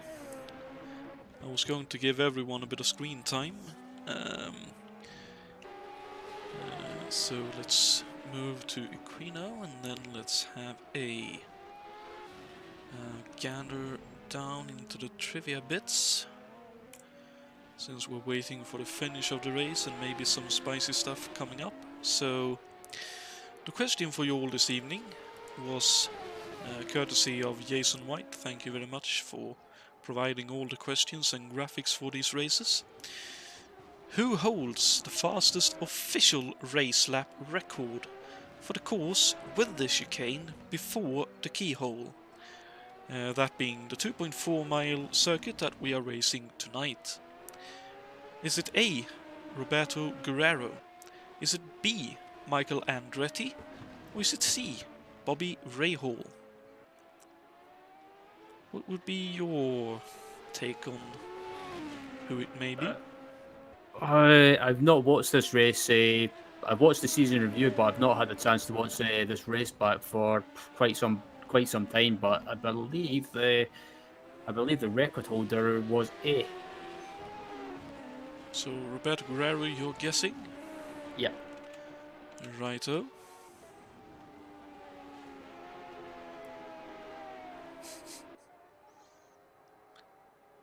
Big Al guesses B.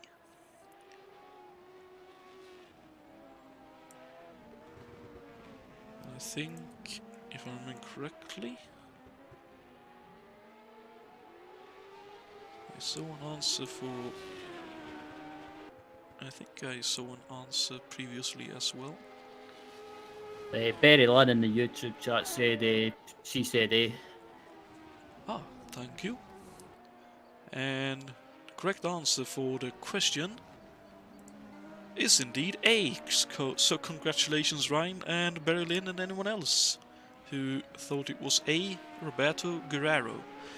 The race lap record from this particular layout is a 1:19.984. So we are going a little bit quicker tonight, but that could be down to Grant being one hell of a driver around this place, where it really suits his driving style.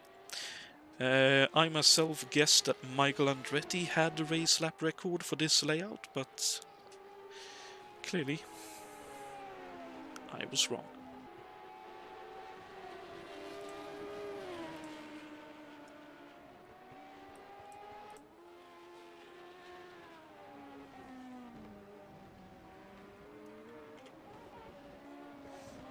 And back on the track, Francisco Amaral has made his way past Juha Boos while we were doing that trivia question. So Juha definitely struggling with the car and worn tires yet again.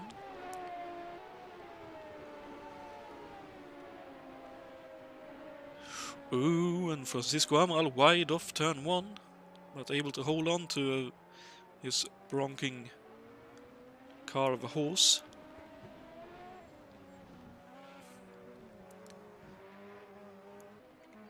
And not too far behind is Juha Boos. Ooh, a lot of oversteer off the keyhole though. So maybe a balance problem in all regards for Juha then.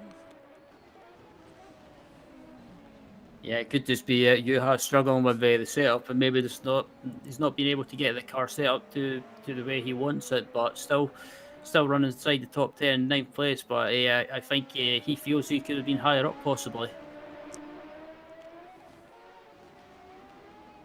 Definitely a possibility, but top 10 finish is always good no matter what.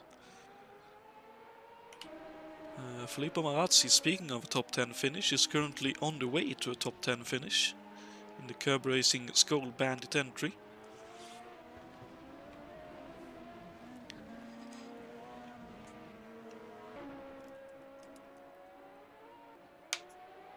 Which I think would be his second top 10 finish of the year.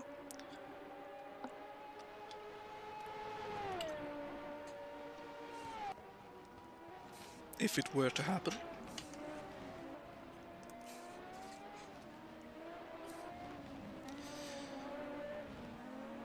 And about 16 seconds back is Luciano Roja.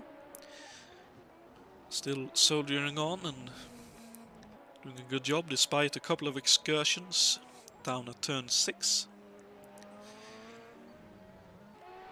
And Bruno Chacon likewise soldiering on, keeping the car running, and currently awarded with 1 point for the championship standings. Yeah, absolutely. It's been a great drive from Francisco, who's kept out of trouble and in a points position. And it's like I said before, around Mid Ohio, it's one of those tracks that it's one of those tracks. If you keep out of trouble and just keep going, you can be rewarded with a good finish. And Francisco's in a points position, being rewarded for just keeping it going. Indeed, and Juha was trying to fight back against Francisco, but overdid it at turn 13. Trying just a little bit too hard, turned into turn 13 and the car got loose, still tried to put the throttle on, but the car went sideways on him and that was all she wrote. Didn't hit anything, but obviously lost nearly 10 seconds to Francisco.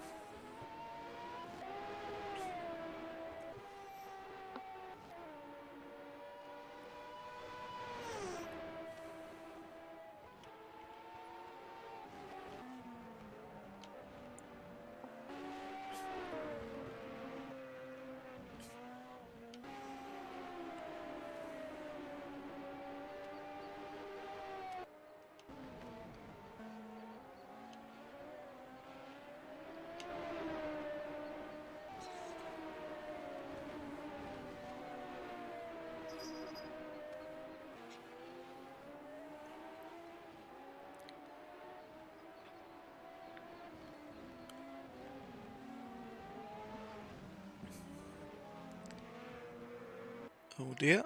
Tiny mistake from Grant there, but still enjoying a 30+ second lead.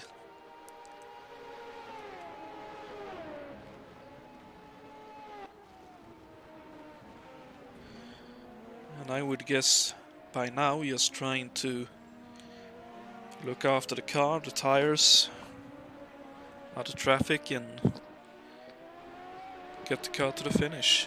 With at the end of this lap, it would be 7 laps to go. As Jonatan gets out of the way.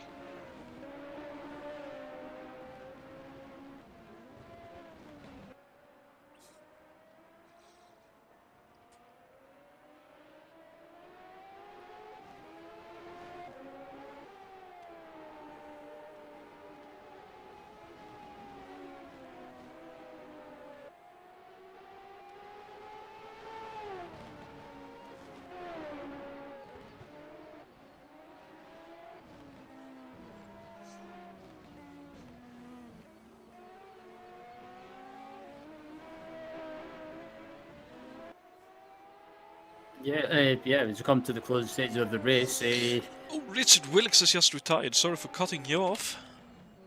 Oh, that's an expired engine by the looks of things. Heading down the back straight, down towards turn 6. Oh, just as he starts braking, the engine lets go. What a rotten piece of luck.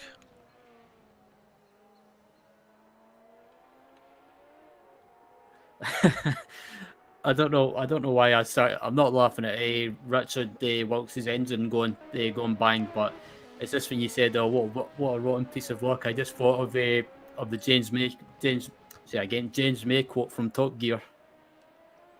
Which one of every one of their quotes?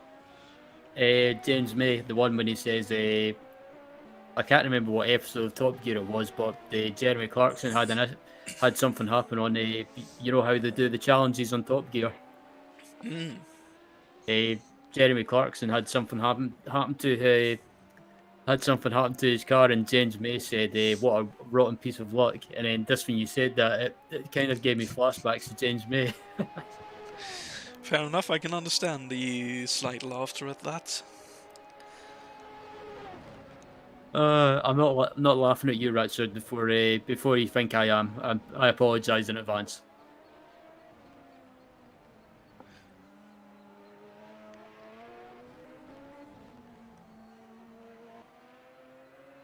Now I'm trying to think of when did he specifically say that kind of thing.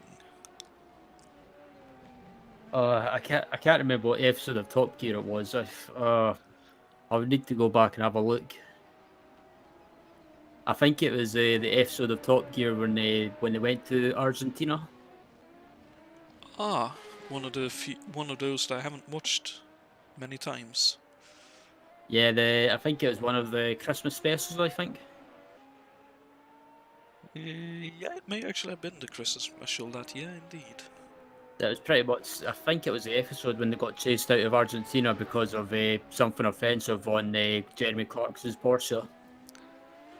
Well, at least what they thought was offensive in Argentina, Yeah. whether it was or not, who knows?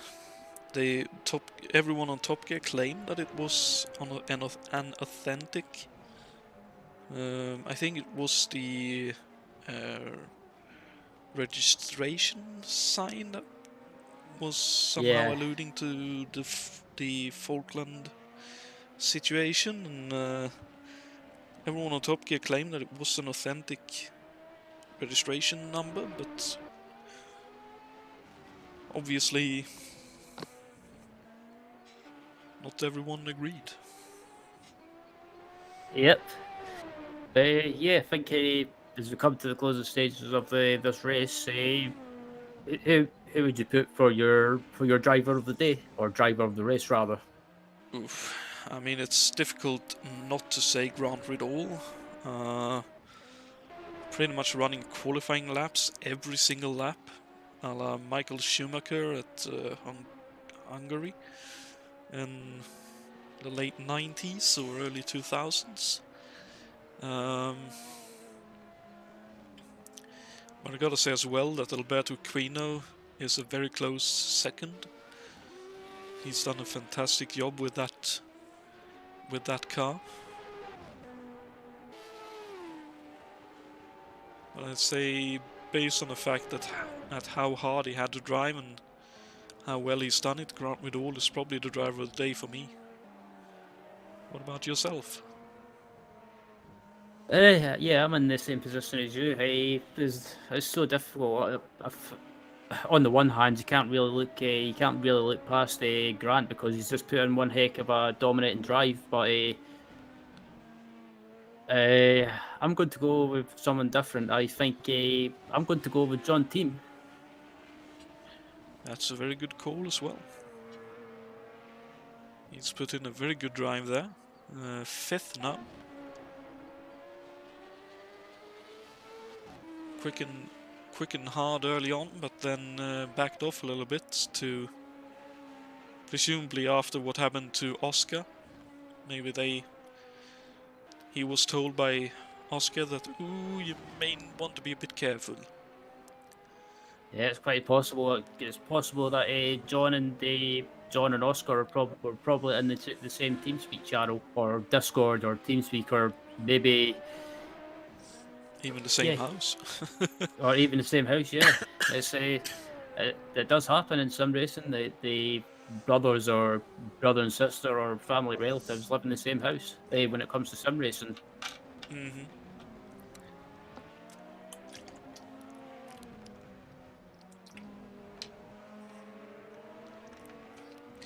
I've seen it a few times. I think Jan and Svenja Tits are one that comes to mind. German, I think it was brother and sister, but it may have been husband and wife. Obviously, Ray and Grant Ridall, I think, has been in the same house on occasion driving. We had as Grant is a bit wide at carousel. I also seem to remember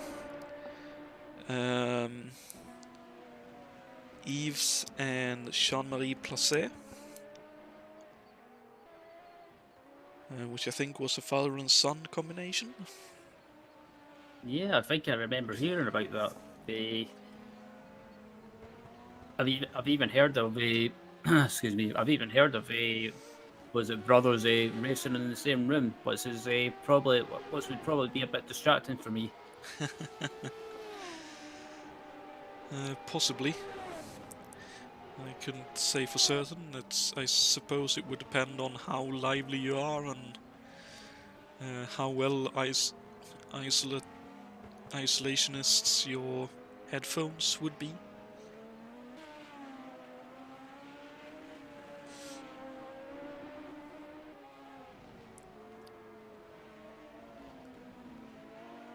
As yeah, it's like I believe we've got just under 2 laps remaining. So Grant Riddell, not really feeling the pressure from anyone. There's not really anyone who's got a bit of traffic in front of him, but it looks like it's a little while, but he's not really hindering Grant by any means. So Grant just needs to take it easy and get it round to the finish. Indeed, as he starts the final lap now.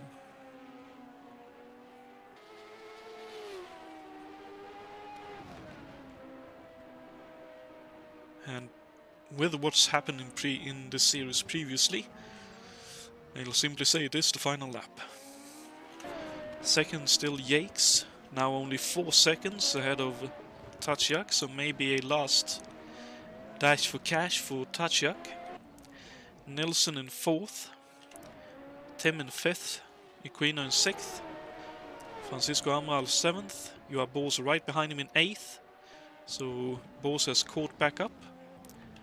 Marazzi in 9th, Luciano Roja in 10th, Richard Wilkes retired in 11th, and Brun Chacon in 12th.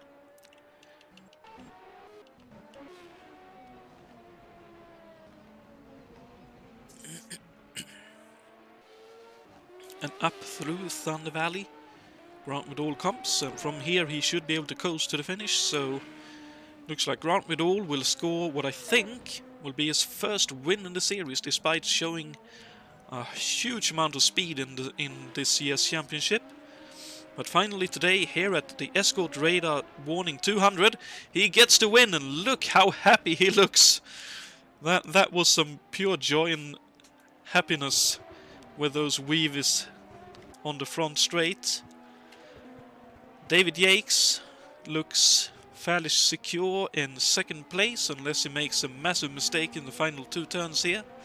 He should be able to finish second in this race. I was to say that he gets very sideways, but keeps the line through turn 15, the final one, and across the finish line to finish second. Vadim Tachak finishes third. And fourth, coming up through Thunder Valley now, is Anders Nilsson. Very nice, consistent, safe drive from him tonight. John Team celebrating a 5th place finish in the race. Alberto Quino will finish in 6th, coming up through Thunder Valley now. Francisco Amaral has finished 7th, just ahead of Joa Bors in 8th. Filippo Marazzi looks to have finished in 9th. Luciano Roja has finished in 10th. And Bruno Chacon looks to have finished in 12th. Looks like Aquino has finished, as has everyone else, so huge congratulations to Grant Vidal and everyone else who finished, because this was a grueling race, clearly. Yeah, absolutely. It's it wouldn't surprise me if most of these drivers are feeling drained after that race, because 84 laps around Mid Ohio is a very long time, and I think most of the drivers will be glad it's over and done with. Most likely indeed.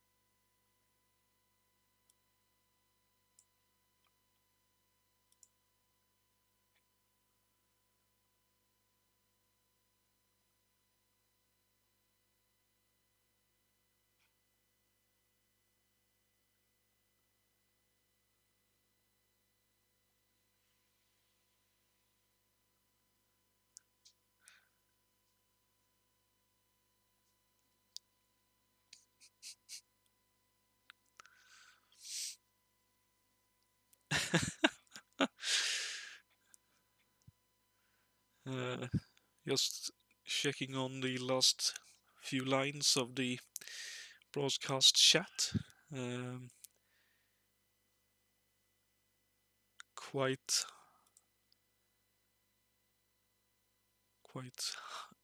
funny.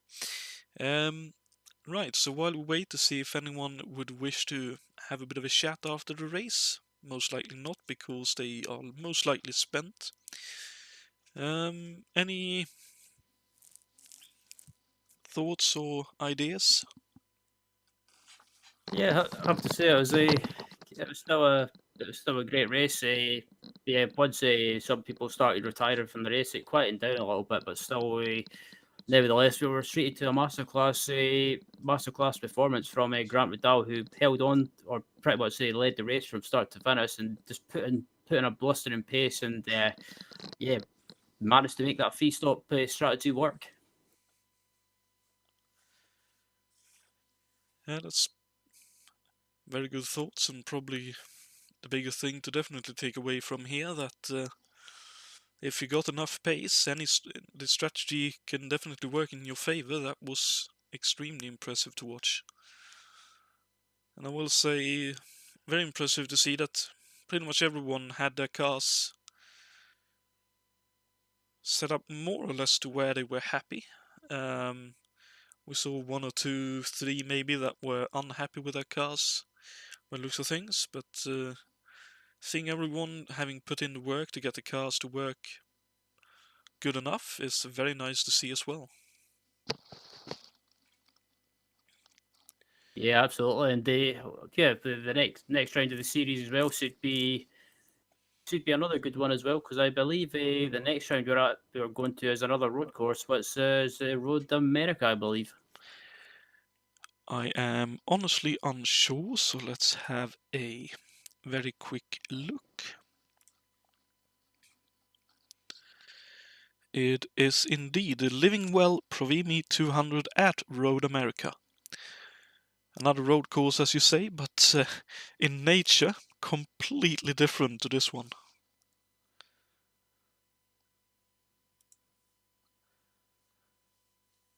But it'll be a very interesting one no matter what. It'll be 50 laps around that place, which will equal 200 miles. But until then, you will be able to catch another broadcast next weekend, where the 7th Gran Premio de Portugal will take place. It'll be round 8 out of 10 for our 1958 Formula One Championship. I believe there still are a car or two maybe still available, if anyone watching would be interested in picking one up. But that race will start at 2000 hours CEST, same start time as this one, next Sunday. But until then, thank you very much, Ryan, for joining me for color commentary for this one. That's been my pleasure, and I'm looking forward to the next one. Sounds great. As always, a pleasure commentating alongside you. And thank you also to all our drivers for partaking and putting on a really good show. Some great racing going on. And until next weekend for the Portuguese Grand Prix, take care everyone, have a great week, and good night.